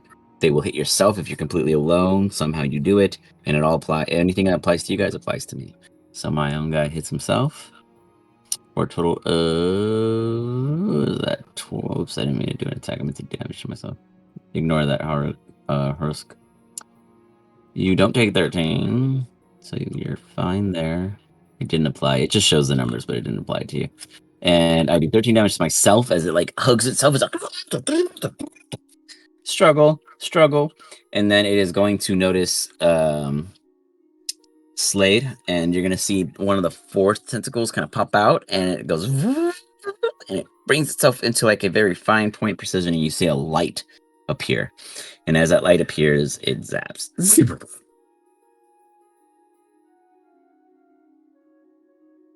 And that's gonna hit you. Nice. You just feel this laser beam just come and chuck you across the chest. And it kind of could hurt. I mean, it could have hurt more, but you imagine that when you guys see this little zap appear, that Zook for sure immediately recognizes it as the thing that damaged the robot in the beginning. This one's gonna go and grab Zook's. Suck it, Zooks. It's gonna attack you again.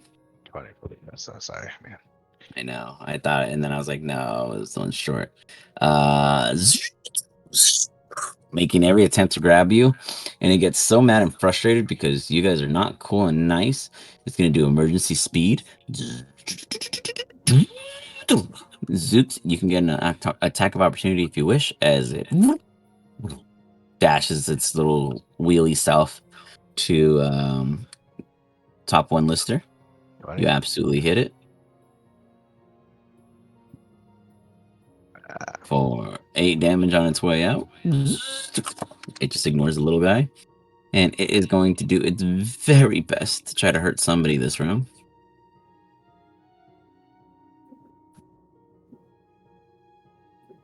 And it misses. You see this robot. One robot attacks itself, and imprisoning its own half of its abilities, and the other one goes and just swings wildly, tries to process the best target and fail.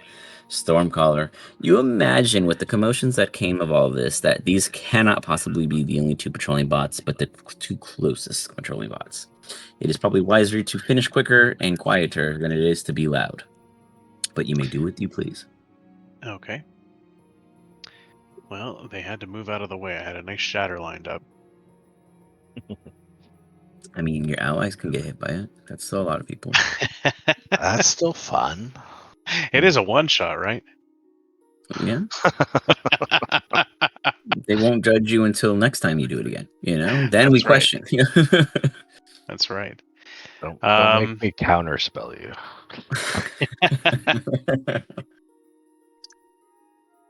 All right.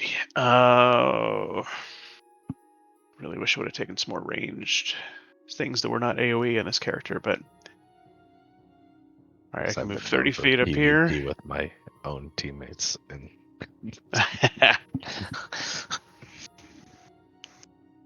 PvP is more common than me actually fighting you guys, so I don't. It is. We fireball. each other. Honestly, like, like they fight each other more than anything. All right, I will fucking grasp. Nice. Man, now I'm Oof. rolling like garbage. You miss. wait. Was that an advantage? Oh yeah, he You does should have advantage. advantage, It's yeah. flanking. Yeah, Should have advantage. yeah. It's a melee touch. Yeah. Oh, okay. From the Cobalt Scream as well. Ooh, Hey, there we you go. There it is. There it is. As you do lightning damage, I have to do a roll for lightning overload, and I pass just barely as you do the damage to me. And it's the double dice icon here. Okay, yeah. Okay. Well, yeah. I don't know what it is. Oh no, the double dice was. Oh yeah, for the crit. Perfect, you did it. Yep, you're right. Now I understand what you're saying. As you do 39 points of electric damage to this thing, it's like you imagine you guys hear like a counterplate drop within the machine, like a, and you see all the static just dissipate, as if it was messing up its system drastically, but they have a counter safe kind of mechanism that kicked in to prevent them from stunning out. What else do you do, Stormcaller? Very good damage. I am going to quicken a spell. And then I will transmute a firebolt. Point blank. To this one. I was about to say. Yep.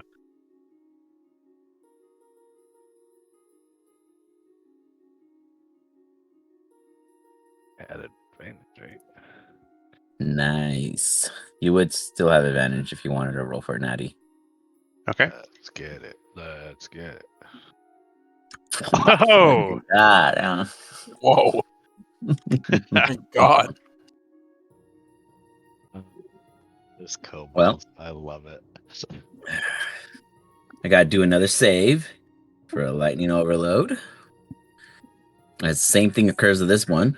It's like it quicker in response, but takes just as equal damage. It negates the stun effect. Fun fact: if you guys do enough electric damage, you can stun them if they don't pass that save. Stormcaller. Anything else? Very good damage. that'll be it. You got it. With that, my one last frail little spider is going to jaunt back. See you guys. And say peace. And run away through an unseen burrow. Because they have babies that they don't want to lose. I'm going gaseous form and following it. Just kidding.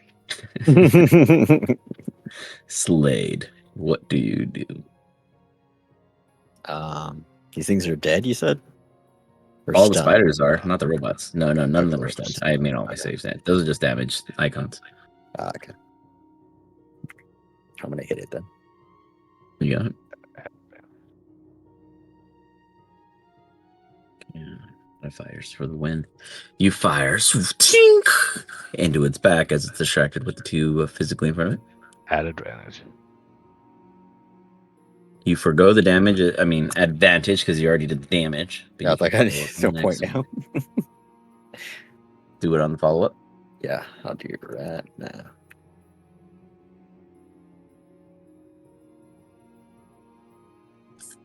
Very nice. For an additional 10. This machine is like. It is fucked up in every possible way, but not done. Anything else for you, sir? Yeah, I'm gonna use cunning action to hide again. You hide behind the panel. Skill roll.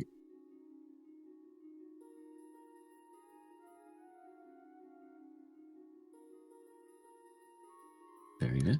You seem to be stealth at this time. With that brings us to you, Grekus. Grekus, you got a good one in front of you. It looks a little battered and torn and beat up, but it is in better shape than the one the other two are facing. You may, if you wish. I know that, for me, I really don't like forcing the whole Drake has to move after your turn, but if you wanted to move your Drake prior for an advantage purpose, you may. He already has advantage. Do you Oh, do that's flanking true. I rules? forget Does that you do that. until Yeah. I do It's allow on flanking my rules. turn. Yeah. But yeah, it already has advantage. So Yeah, I forgot that does you did that. Never mind. You don't need to do that then. I'm going to potentially take another hit here and back up. I'm gonna take my reaction. Oh yeah, you need to be close for that. There you go. And if I hit you, I'm gonna hold your ass this time. It throws out a tentacle. You are on most wanted list. And it grabs your shoulder. As you try to pull away. You can do a straight attack to break it, or you could just attack from there still. Can I do athletics checks to break it? Yes, sir. Or an acrobatics? Your pick.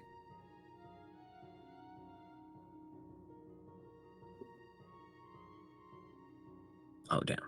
I was like a 9. He fails. Never mind. You absolutely... describe to me how you go about breaking its grasp. So it wriggles its tentacle around my leg.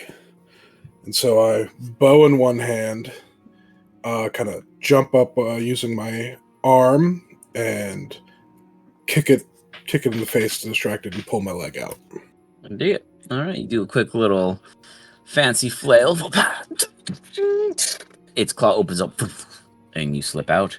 You guys all hear in the background like an ominous noise, the claw, and then Dean, your turn. All right, I'm gonna try to hit it again.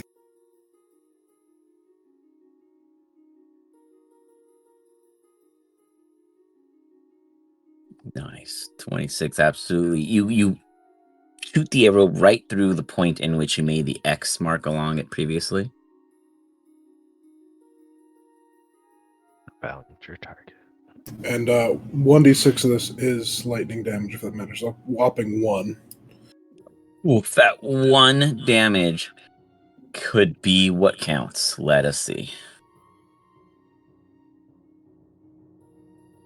It does not shut down, but that 1 damage could have done it, as it takes 19 points of damage across the board, and it is still hanging on. It's looking as bad as the other one, but in a little better shape. Well, we got another attack going, so Oh, crit. Always. Very nice. with the -5 too. That's sick.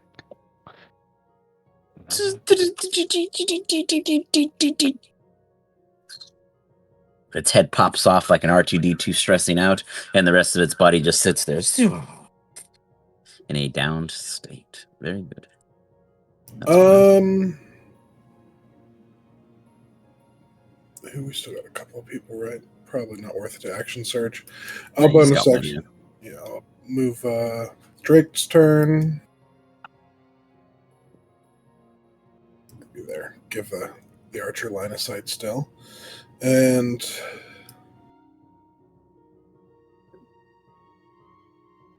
that went away. Where is it?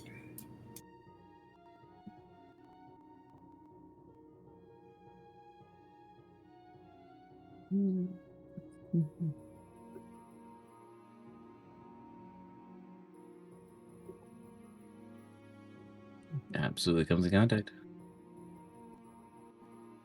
One of those d6s is lightning damage again. You got. Boopity boop, boopity boop. Well, do the damage. Oh, wait, that's the damage? Oh, the damage is enough. That is enough as it throws its horn forward and rips into the openings and damage structures in which have already been exposed on this robot. You just hear as the Drake's just beating it to a pulp. That ends your guys' initiative immediately. The moment that ends, the entire room goes dark. You see all the lights. There's a weird kind of moment of eerie quietness. But then you guys hear like a weird kind of trilling. Hello! Very over the top everywhere, as if every little aspect of what this ship is trembles with the voice. It would seem you are our most recent visitors. Welcome. Does anyone interact with the ominous darkness?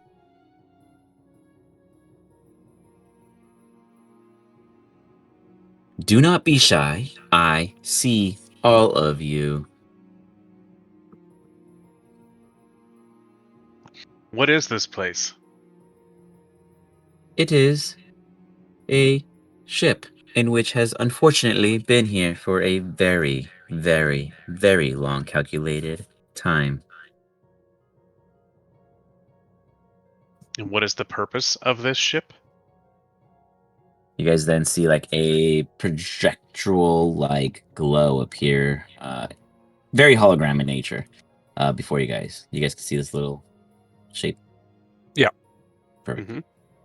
As you see the inserts of it kind of floating around, that seems to be its actual neurons coming up with its expressive like natures of an audible wave. And it goes, wait, what was your question? I apologize. What is the purpose of this ship? We were unfortunately in cruise control. We were simply passing through planes, and then we had a most disastrous disaster.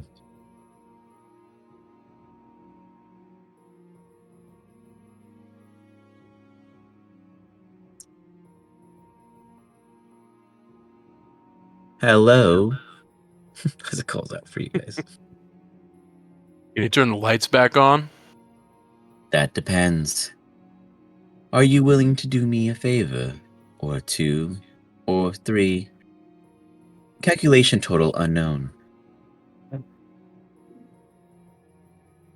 Maybe one. I will turn on the lights after we agree. You all seem to need me more than I need you. But I will tell you now, I am Aphelion. You may call me Elfie.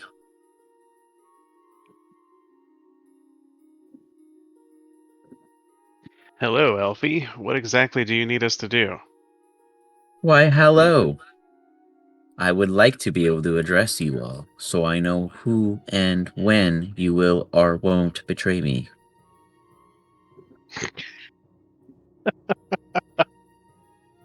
Falric will bow and introduce himself. I am Falric Stormcaller, and we are here as there has been several towns on our plane, as you call it, that have been decimated, supposedly by beings from your ship. I would like to iterate, it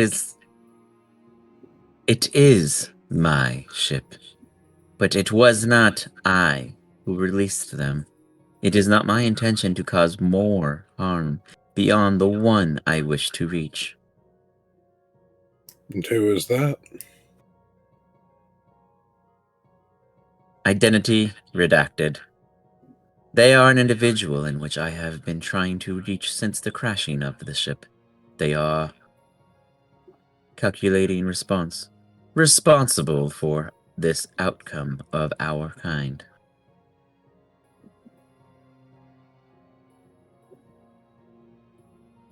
Well, what is your request or requests?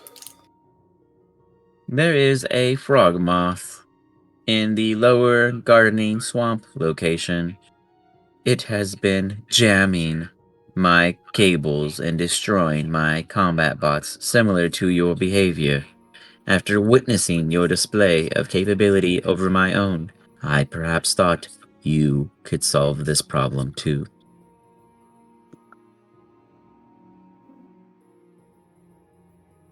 You guys can give me history checks to see if you know what that creature is. Everybody? Yeah.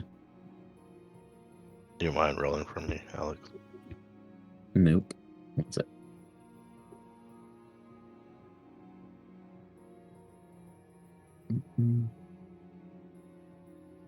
Man, how the fuck do you have this many modifiers for being a wizard? Like, Jesus.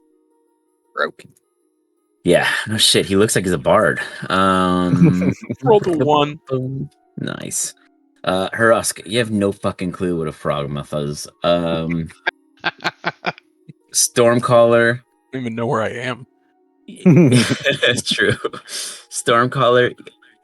It sounds like a frog. Totally makes sense. Zooks.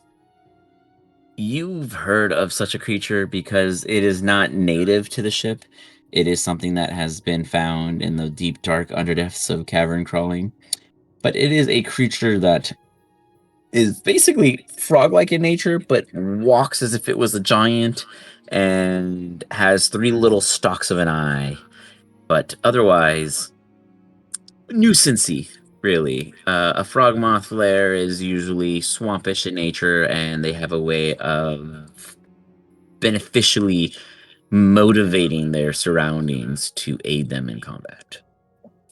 When you would see them in your past, you'd probably use an entire gang of sacrificial kobolds, knowing many wouldn't make it due to your sheer size against such a creature, but beating one is not impossible. And if we rid you of this nuisance, Well, then we would go to the next task until we reach the core.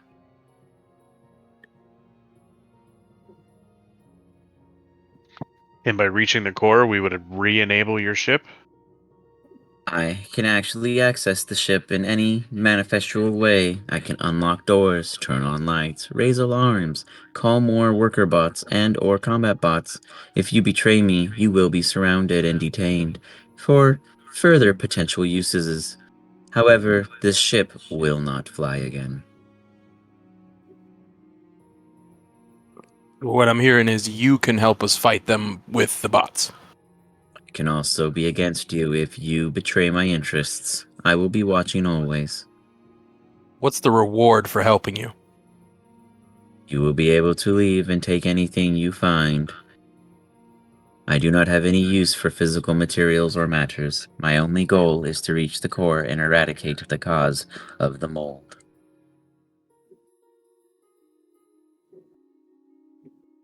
Can you give us weapons to help us?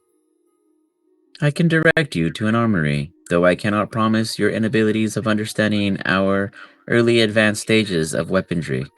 You may harm yourself, but if you are willing to take the risk... Hell Yeah. yeah, weaponry. Very well. One second, let me look at the map. I don't even know where everyone's in.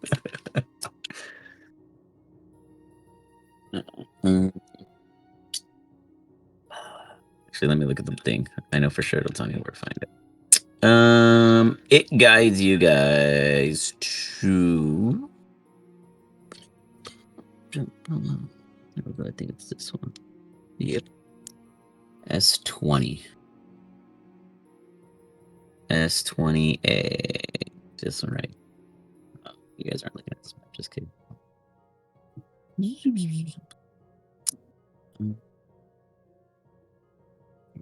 I'm just gonna reveal the entire map now that you guys have a robot ally or a IA ally.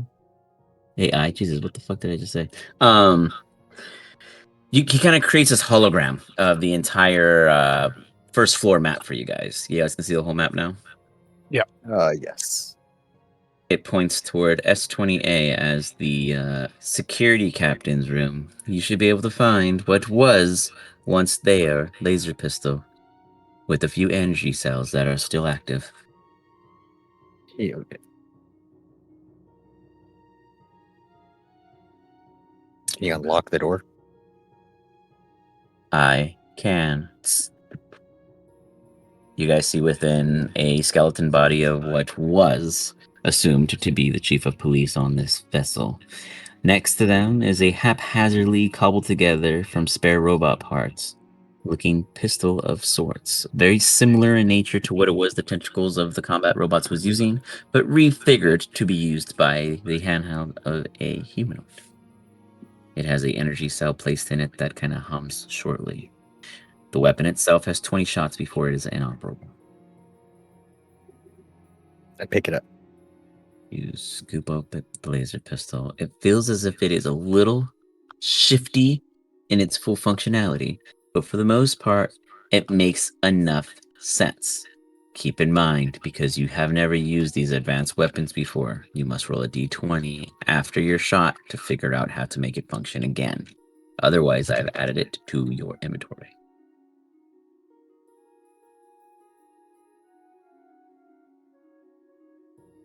It does 3d8 plus a dexterity mod of damage.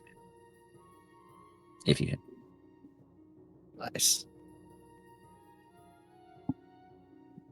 How do the rest of you guys interact with said ally at this time?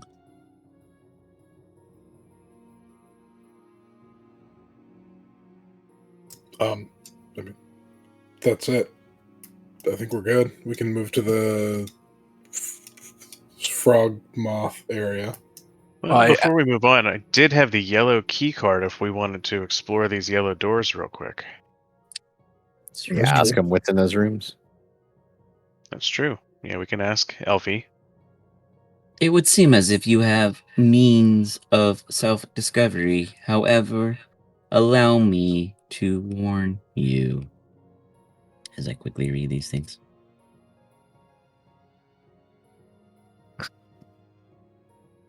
Okay. If you wish to discover our failures, you may venture to S-24's, though I warn you, the research of a mad android is still ongoing. They should be harmless, though mad nonetheless. Yeah, that does sound dangerous. Maybe we should just go after the Frakemoth. Can I ask the AI if they have any melee weapons in their armory? You know, ironically, check the book real quick. I don't think there's any actual melee additional add-ons. No lightsabers, huh? Darn. Damn. I was hoping for it. There's, it would. So I guess in fairness, its response would be, I see. You are looking for something more physical in nature. You must understand, we excel at range and distance and ability to prevent such melee-esque materials getting close enough to us. Your small friend there looks like they need water, as Zooks bends over from his lethargy and kind of takes a second to catch his breath and gets 1 point of exhaustion. You getting a point of exhaustion from that or no? No, I just lose one turn. You just lose 1 turn, that's right. Okay. You just sit there for a brief moment of stillness. I was just waiting for enough time to basically say my haste or something. To say, I'm going to be safe here. Don't hurt me. This room looks cool, and I just want to see if it has anything in it because I haven't read its location. I let a lot of conversation go by before I say it. Mm-hmm. It's 1 minute of use. So many fucking rooms. I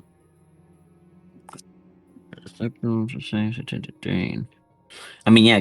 Do you guys want to venture any other rooms on this floor? I would say you guys would have access to it. Wait, he's giving us full access?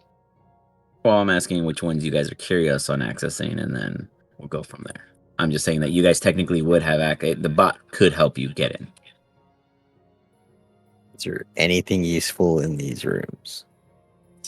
There purple doors. is S20. This one right here. S28. Let me delete that circle. And S28's hidden between this area next to where I had previously pointed out. It is actually an armory. Let me see what's in here. Oh, there we go. Maybe it's a melee weapon. There's not. I wasn't lying to Damn. you. It's Yeah. explosive and firearms.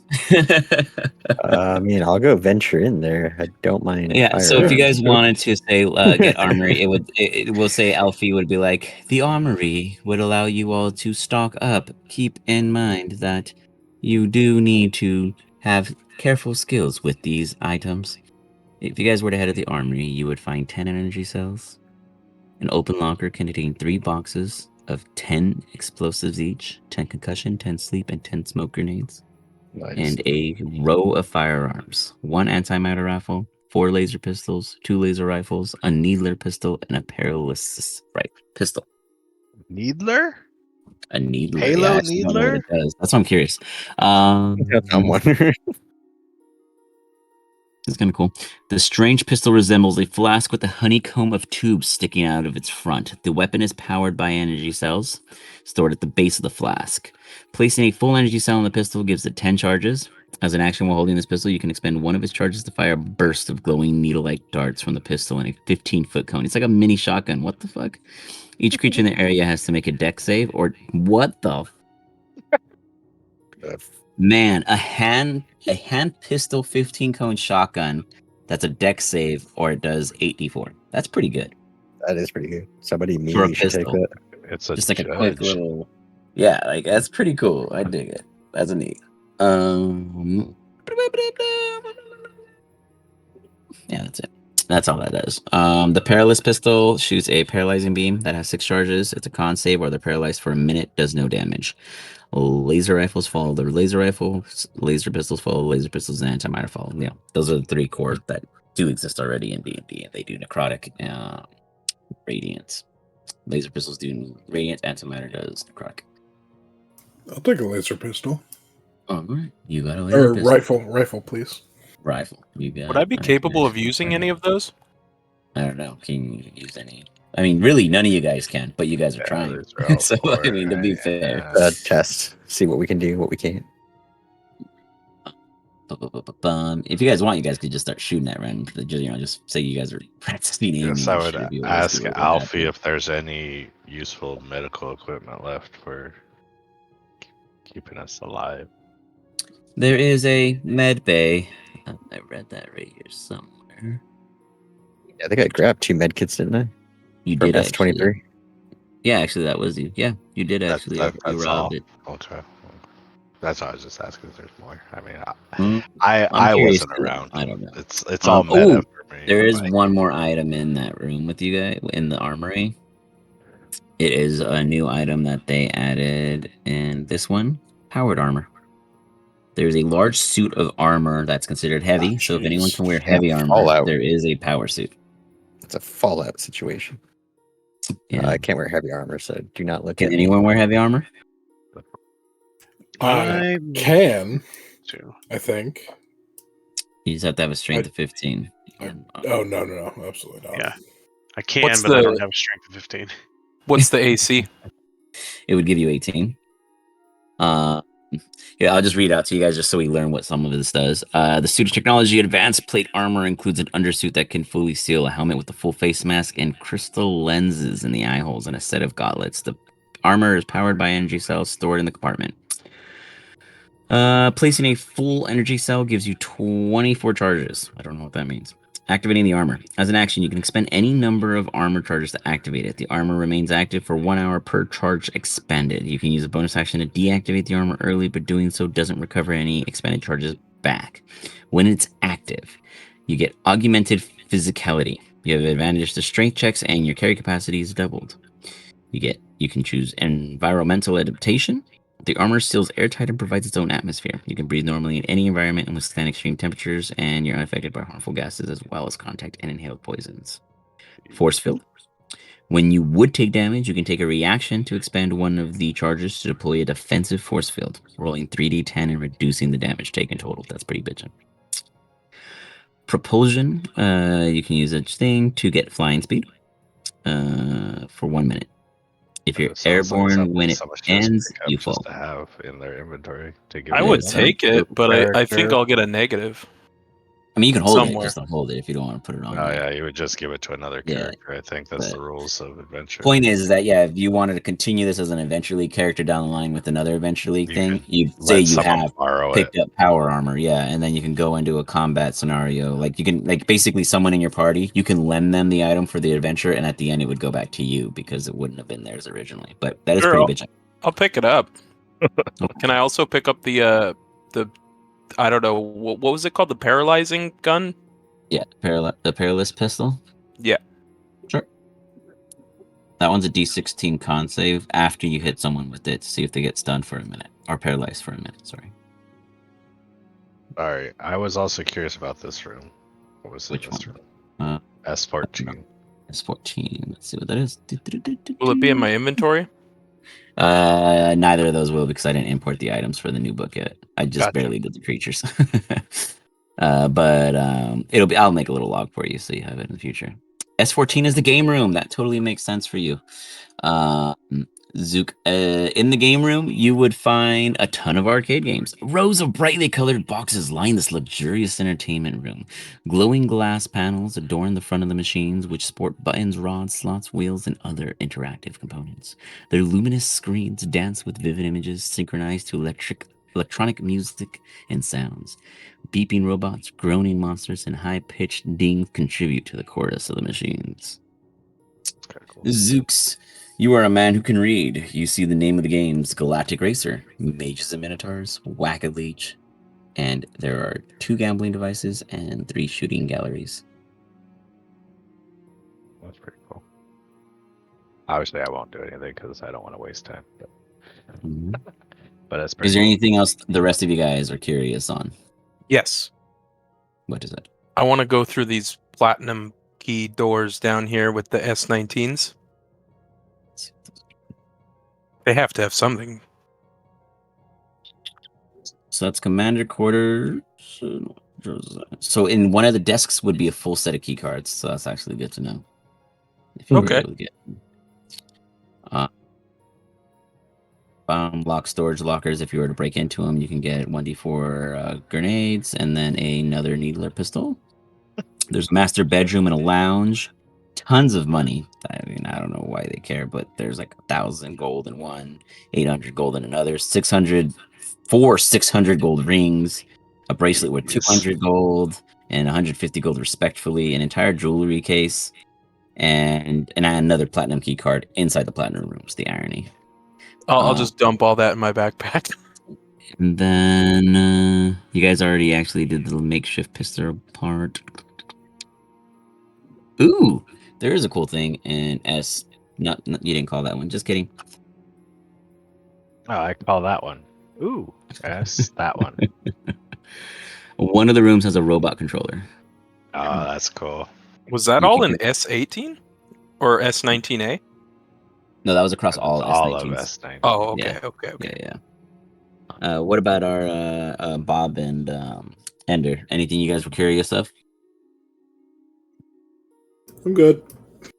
Yeah, Okay. I'm good. All right. So that would take us to Onward.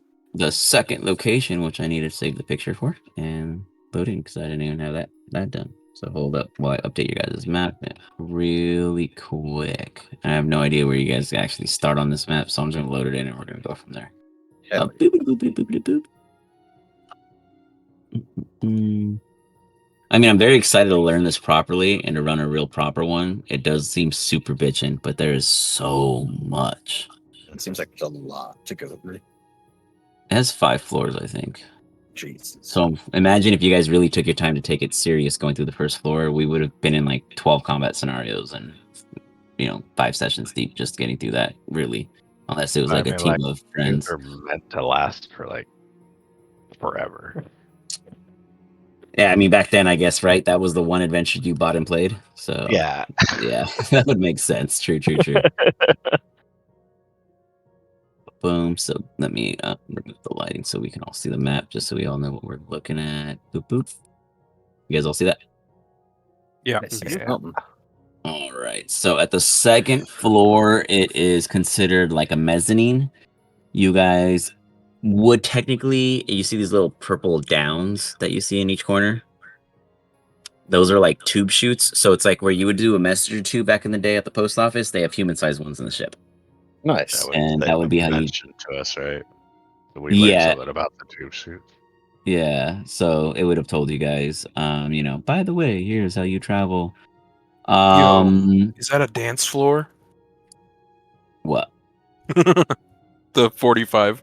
Like there's shit. like a Probably. theater. It looks No, like. I mean, it's a whole ship. It's kind of like Wall-E, the ship meant to survive on kind of thing. Yeah. And then shit just went wrong. Wait, is this stuff friggin' like fight ring? Yeah. Kind of But looks like it. And this room is we called won't Seed. spoil that. So you guys technically would be given the task to be in the mezzanine, and what you would immediately see on the second floor across the entire outer linings right here, this like area where you would be walking around. Whoops, ignore that high arc. These little purple things would be the I guess it's called mold, but it has all kinds of colors. So this is the mold that is kind of growing off of it. You see that it reaches down 80 feet deep into what looks like an entire little garden park, kind of like a little mile square park vibe, in the very center of the ship that you guys somehow completely circumvented when you went up the tubes that shot you up about 120 feet. And unbeknownst to you guys, that the ship is that massive. Within the middle of this massive area, you guys see that there's a small park in the center outside of the trails going along on the outside. And there you see two potential focuses in which you guys can choose to address. One of them is the frog moth.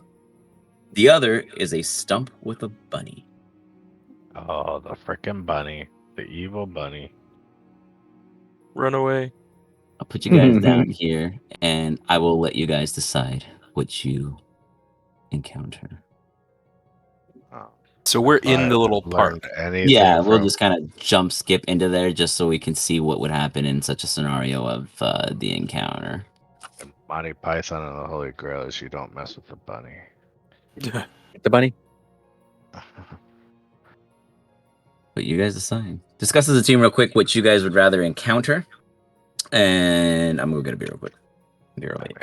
I'd want to encounter what our mission is, which is killing that frog moth. Yeah, I mean that's literally while what we said we were gonna do. we're still healthy. Let's do both. We can do it. Both at the same time. Fireball. Right. Exactly. Fireball kills all bunnies. Kills everything. That did feel good. I've never used a character with Fireball, and It's always fun, dude. That's why I like do doing it with Rolly. 99 damage. Like,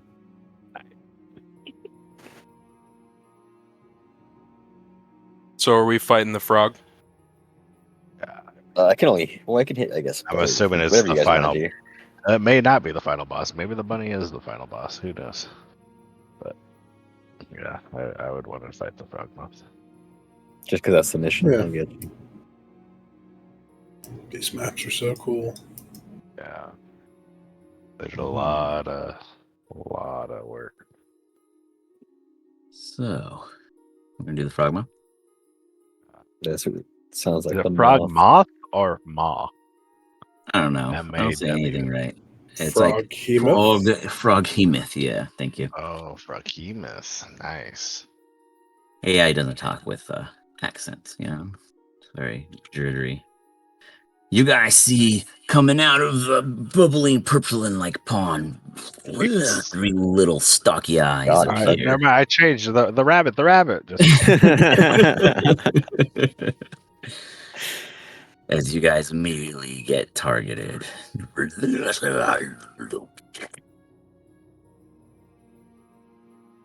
Let's just jump into the fray. Dun, dun, dun, dun, dun, dun, dun. Here, let's put a little fire under you guys. You have 10 minutes. Now I'll give you guys 15 minutes to try to beat this thing. 15 minutes. Okay. I'm just curious. 15 in-game minutes. Just kidding. Like 15 now minutes. Hurry. Attack fast. Attack fast. Ah, heck yeah. That's what we like to see. A 5 on Nice. the froghemoth. Grekus, we start with you as an opener. You guys can put yourselves close to it if you want to just go right into it. It's totally fine. I apologize for the improperness, but I do not know anything on the second floor, and I don't want to improperly spoil it in any way without having anything properly prepared. I'm going to use my new fangled rifle, I guess. Nice. Keep the distance. It's large. It's a frog. Let's not touch it.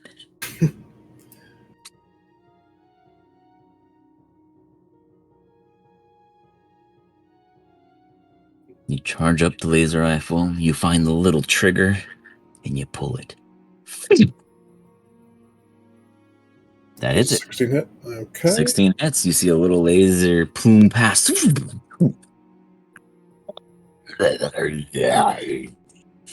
As it punctures into their chest. Fuck.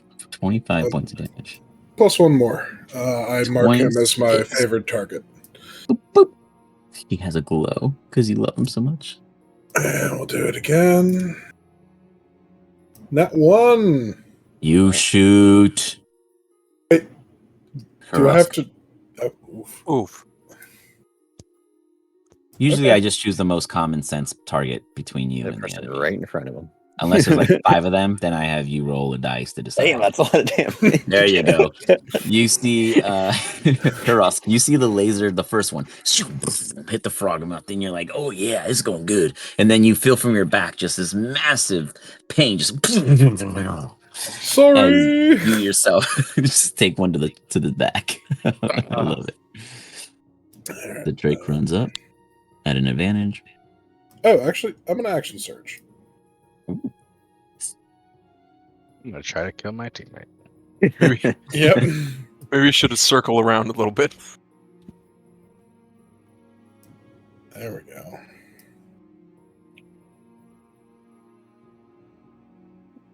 It's cool.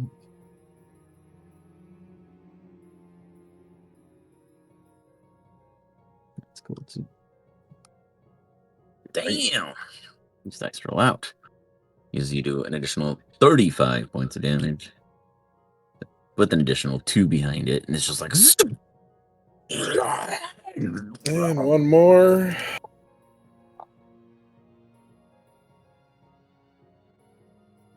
I got the D4 in there this time. The 29.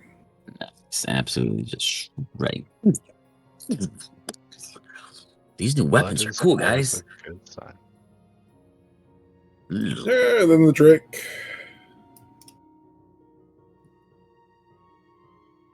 12. Probably doesn't Sticks hit. his horn into it, and it's like a flubber buck. It's like. Fair It does enough. nothing.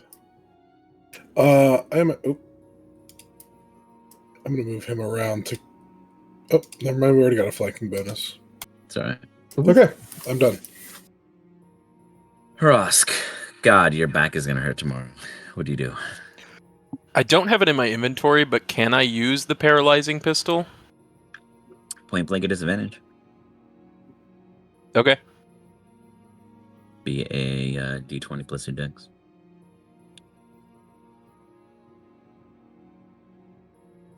D20 plus dex, you said? Correct. At a Which means that I add the +2. No, because you're not proficient. Oh, you mean your dex? Yes, I apologize. I thought you Yeah. meant your proficient. Yes, correct. At disadvantage. Correct. Damn. That is a nat 1. You shoot your foot. That sucks. Give me a con save. You try to figure it out as you're like looking at it and you're playing with the pistol, and then you trigger it on accident. You guys all see Hrosk shoot himself. And he's not moving. Wait. He just goes stiff. Can I use fanatical? You can. Nice. And you just meet it. An 18 is needed to pass. You shoot yourself in the toe, and it goes numb for a second because it actually doesn't do any damage. And you're like, look at yourself confused, and then you feel the numbness fade away through your rage. Very nice. Man, that sucks. Anything else? Nah, that's all I got for now. Zook, you don't see past this Frogamoth, but you hear all kinds of action happening on the outside. Don't you have a second attack? Oh yeah, I do. I'm sorry, I forgot. My bad. Distracted, shoot himself in the toe. You can do Yeah. it while Zooks. Are you singing again, Zooks? Is that what you're doing? What? Okay, do it 4 Yeah, times. blade singing. Yeah. Got it.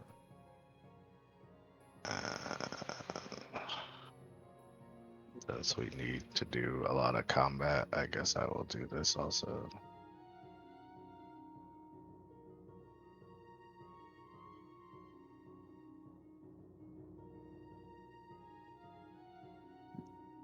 Wants me to attack.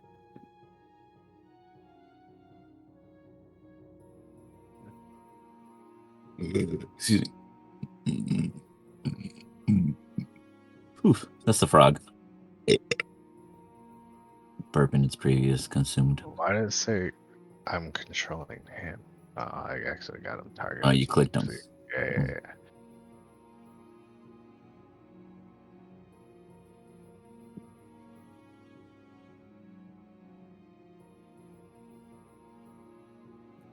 You hit. You stab him in the back.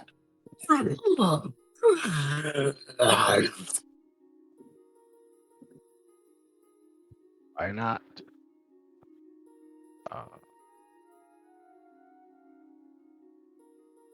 Discard previous.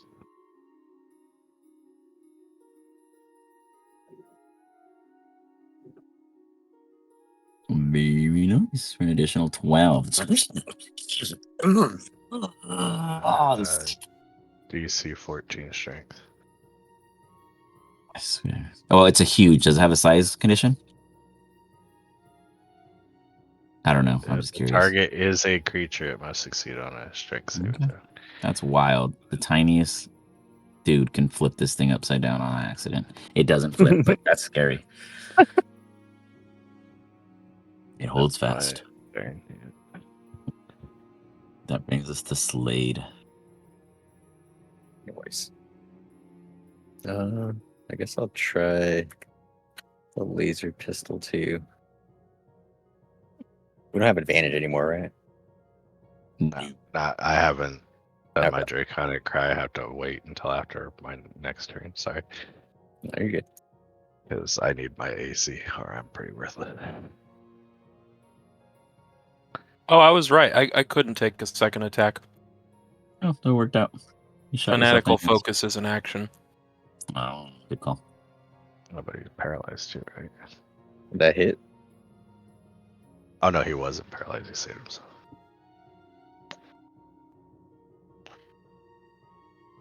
Does a 19 hit, Alex? Yes, sir.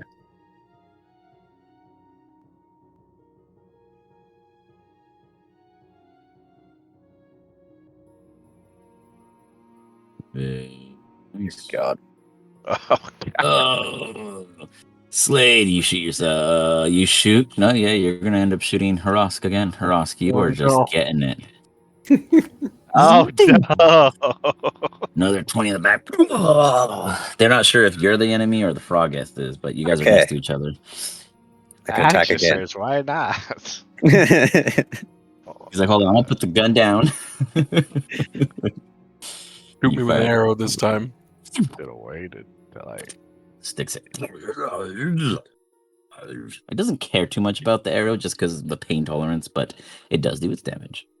I'll move over here.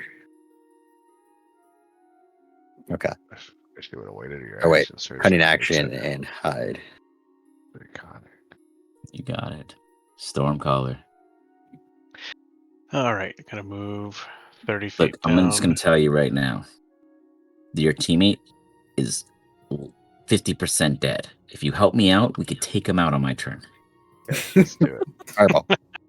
Lightning ball. Lightning ball. He's got a I- laser pistol. He'll kill himself. I will misty step behind him. All right, I am going to channel divinity, destructive wrath. I guess that button doesn't work.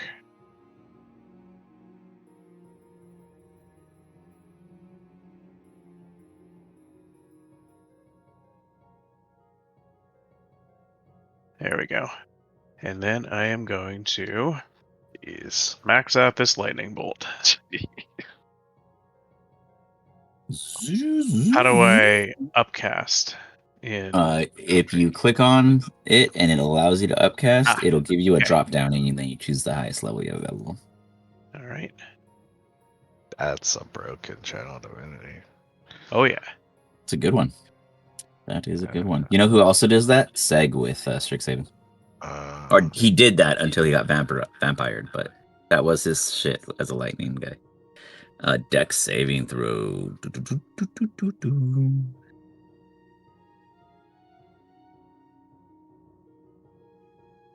Yeah, he's gonna fail that. Sure will. Although I don't know how to do max damage. Just I mean, add it. I mean, calculate you just that, yeah, do the 48. math, I guess. Yeah, what would it be? What level are you casting it at? 6th? It's 6. 48, So it would be right? So it's 11d6. Oh, 11d6? 66. Yeah, 66. yeah. Start at 8. Yeah. You got so just that's a total of 66. It's just that, no modifiers. Right. Oh, actually, wait. 66 is 66. Yeah, that was enough. Still. All right, let's go. Let's go fight the rabbit. Yeah. You Kill that hear the Alfigo. That was impressive.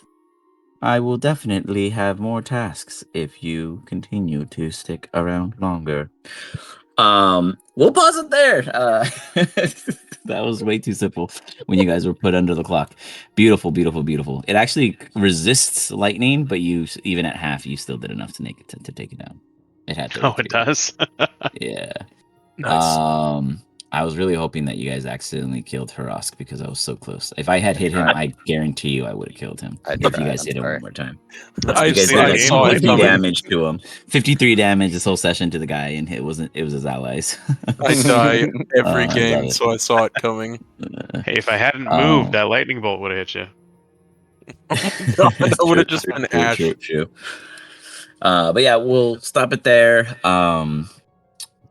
I absolutely plan on playing these outside of just Comic-Con. That's just obviously the focus on what I'm trying to learn these for, and I appreciate you guys joining me for it. To my new 2 guys, Bob and Ender.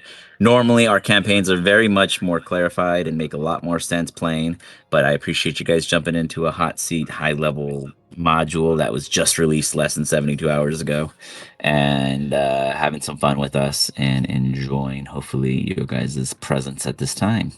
Definitely hang out in the Discord. We'll be calling out fillers all the time whenever things happen or opportunities open up, or if I ever do another, do other open listings, etc. I'm trying to figure out Monday's crew at this time. If you guys like to play a lot and have time on Monday. Otherwise, you guys got anything from me? Any opinions outside, like how we did? Obviously, we skipped a ton of stuff. We broke it and down in a lot of ways. But any advice on maybe how to approach it for an audience of a bunch of strangers? I'm totally all ears. I was afraid like that first floor can lead to the session being over before they even think about doing it. Yeah, it's a lot. The instructions from WOTC was if we can ideally get them to the first level up, since these modules are technically progressive levels. The first level up doesn't happen until floor 3. Wow. How long do you have? 4 hours. Maybe that's possible then in 4 hours. But I I mean, just know if depends, I'm yeah. a more experienced player, they're going to be super cautious. That's what I mean. And it's like, I mean, you can't take cautious away in this kind of surrounding because they're in total alien, But surroundings. my everything's thing is idle. though, like, how do they stop meta? That's another thing. And now the irony for this specific module is there's only 4 tables. So there's only going to be 4 of us actually running it, and that's it. We're never going to run it again for Comic-Con afterwards. That's just preview night. So preview night, they want to show the big sci-fi and go from there. So it's like, how do we make this the best possible experience for the opener to Comic-Con without it being a bogged down? Like there could have been a fight where you guys fought 8 displacer beasts instead of the phase spiders. That would have been probably more trickier than the phase spiders fighting you. The on the bottom floor there are 3 same species internal strifes where they're color coded and have their own wars against each other. So there's also that potential conflict that would bog down anyone who gets caught in it. Like this whole ship is alive on its own, basically. Like no one even has to play it. Yeah. I could just tell a story of the ship and it'd be amusing. So a thought, because that first Mm. floor, there's so many doors to kick down, and if you are playing with experienced people, like I said, they're gonna take their time. Have something chase them, like Alien. You know, have a like combat a bot threat. chasing them, or I got you. Yeah. Like a proc. Yeah, because otherwise they're gonna yeah. just sit there for like So 3 hours technically, looking at which one doors. of you guys didn't do had Jin Slade when you went into the medical office? If you touched any of the desks, that would have alerted all of the bots. But you didn't touch any of them, and you chose not to. You verbally did not tell me once that you interacted with the desks at all. Instead, you just checked out the other rooms, and I was like, "Well, I can't trigger it that way." So there is some triggers that I've read that where just curiosity kills the cat, but your guys, cautious natures are never going to force such curiosities. But I do like that idea of having a pursuit method behind it instead, kind of like the moment they enter. Maybe There like a may be, robot sweeping rooms or something. yeah, Or and then another even thing is that. Go ahead, sorry. even something a little bit, I don't know what else in that floor, something scarier than just a construct or a robot, because like they're going to stop and they're going to want to try and figure out what's going on with these robots and stuff, because this is such a weird module. Like any traditional fantasy D&D player that's coming in and hasn't read this module is going to be like, what the hell's going on, trying to figure it out. So if you've got some sort of like a more traditional monster, just like the movie Alien, would be hunting them through the ship, keeping them moving. Maybe the AI is like somewhat malicious and like actively triggering traps or trying to do a purge or something like that. Just to It's try and funny that keep you them going. mention it, that because this was originally created by Gary Gygax to introduce the Anamorphous RPG system. Ah, okay. This was made literally to assist the Alien RPG when it was in its creation. So that's kind of funny that you mentioned the Alien. That's literally what its general purpose was for Gary Gygax to create. I like that idea of a pursuit. Do you guys think that the AI should be introduced sooner? Technically, you guys wouldn't have met them if you didn't get into conflict with the bots and kill a bunch of them, and you wouldn't have actually met them by natural accident if you avoided them all the way up until the second floor of just showing up on the second floor on your own. If it appeared earlier and maybe gave you like a countdown, I feel like that would solve both problems. Like it warns you have to finish this by a certain time or you become hostiles to them. Put a trap in the very beginning to alert the AI. I did forget that there was a trapper at the front entrance and it drops on the first person to walk in. I totally forgot about that one. Gotcha. But there I live- technically is an immediate threat. Yeah, It doesn't even have to be a damaging trap, even just like an alert trap and make them go, what the hell was that? Yeah. like Or they like didn't an catch it alarm? right away going in. Yeah. Yeah, I like If that. they open a certain door or if they step on a certain tile or So what did your guys' opinions on descriptors for such a scenario, for such a setting? Like, I know I obviously with you guys I was kind of struggling to figure out how to not say vending machine. Like, I didn't say it the entire time, but I didn't have something on standby to describe a vending machine, or basically everything here is our modern day Fallout pretty much scenario. And then for D&D world, it really doesn't translate in any possible Yeah, way. it's going to be hard translating sci-fi to a creature that's And coming then out the of a book doesn't medieval do me any fantasy favors. The setting. book straight up says it's a kitchen. Describe to them the So, scenery. Like it's like, okay, you want me to do a kitchen? A cheat that I've used DMing my own games. Ask ChatGPT. So put it in and be like, what would a fantasy Like a thesaurus creature? counter. I got you. Okay. Yeah, kind of like that. But you can I use like it as that. a thesaurus for like paragraphs instead.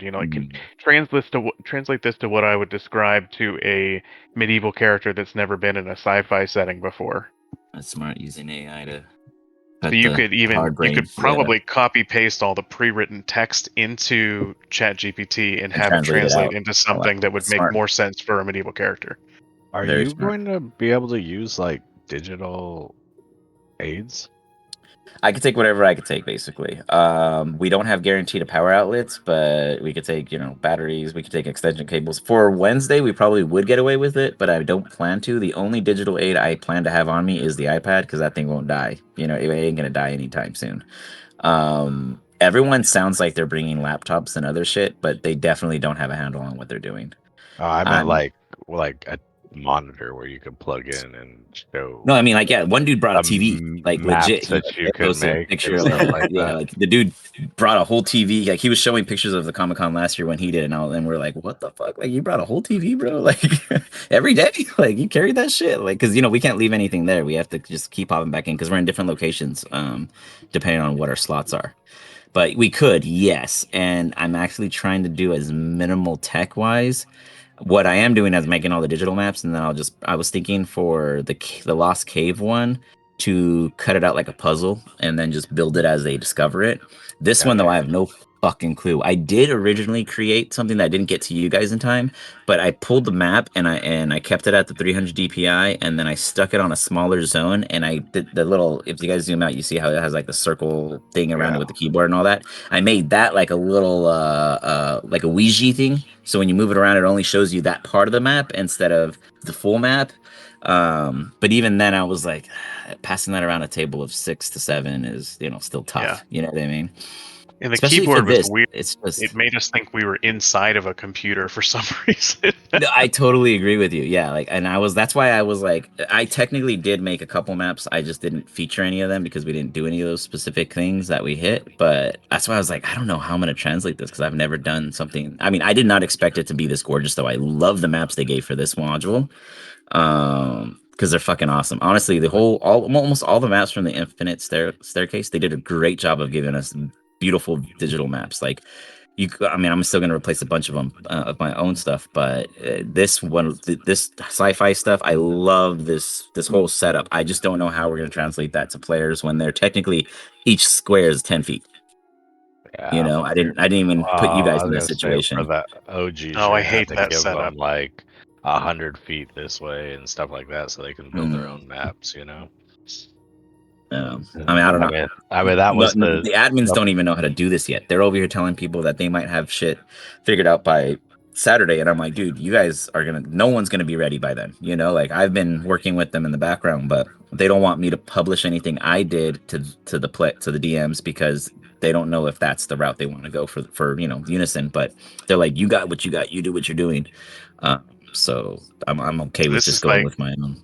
this that's is what I'm saying. WotC Like, that's putting all this together. That's asking you for feedback on all this, or what?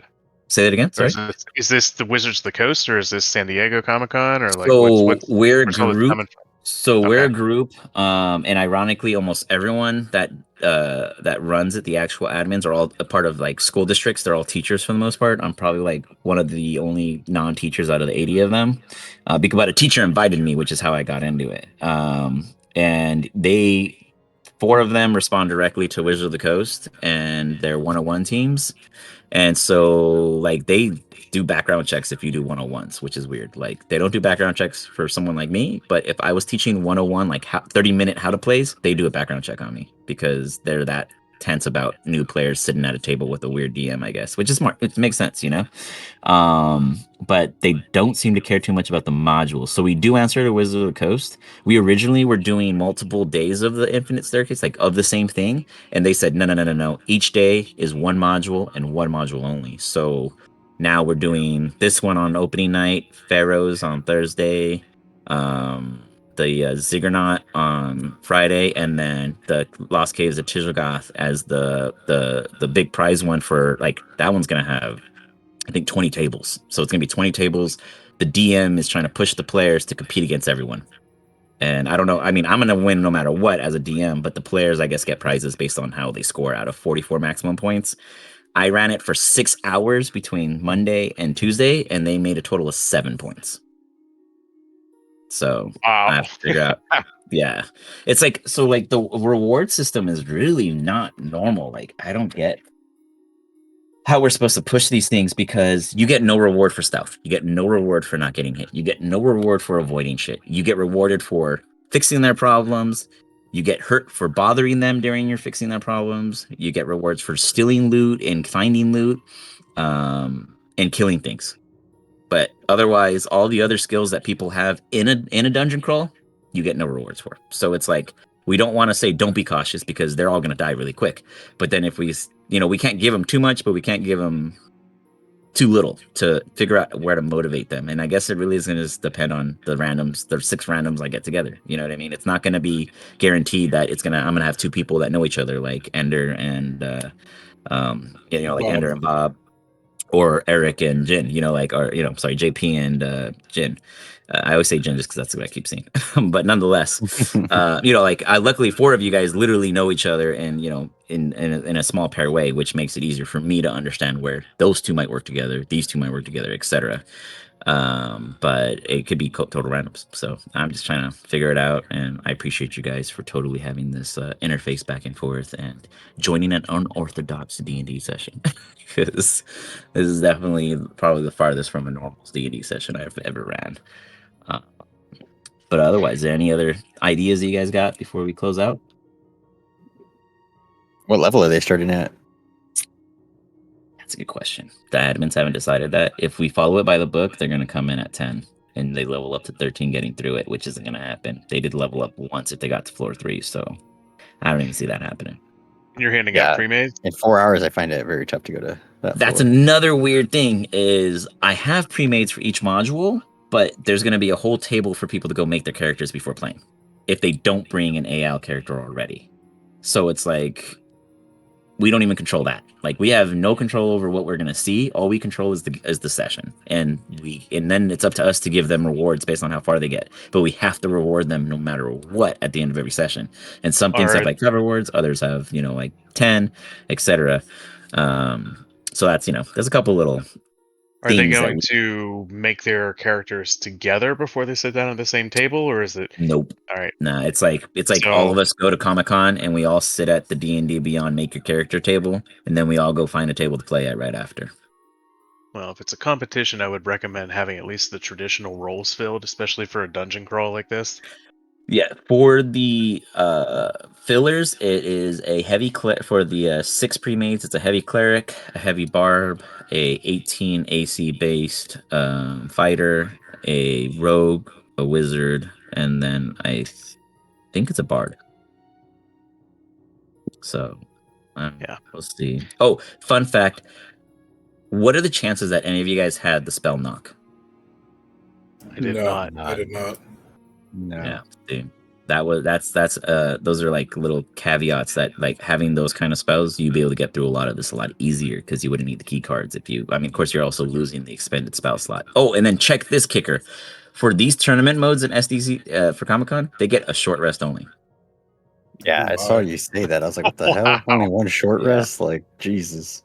Make a warlock, I guess. 4 hours you get a short rest, that's it. So whatever you make go in, and no one knows that going in. Like, no player is going to understand that until they sit at the table. To my understanding, that guy made a wizard information. Yeah, like, you would have been killed by then. You would have had nothing at the end of your thing. But yeah, there's tons of things we're challenging with. So again, I appreciate you guys for doing this with me and enjoying the time, hopefully. And definitely for the 2 new people, don't leave the Discord or run off. Stick around. We play 4 times a week on average, so there's always going to be an opportunity for you guys to jump in when we need people who aren't available to fill in and be not sacrificial lambs during our sessions. Yeah, hit us up. Yeah. Good. But Thanks for having us. Yeah, thank you guys, and I will talk to y'all later. See you.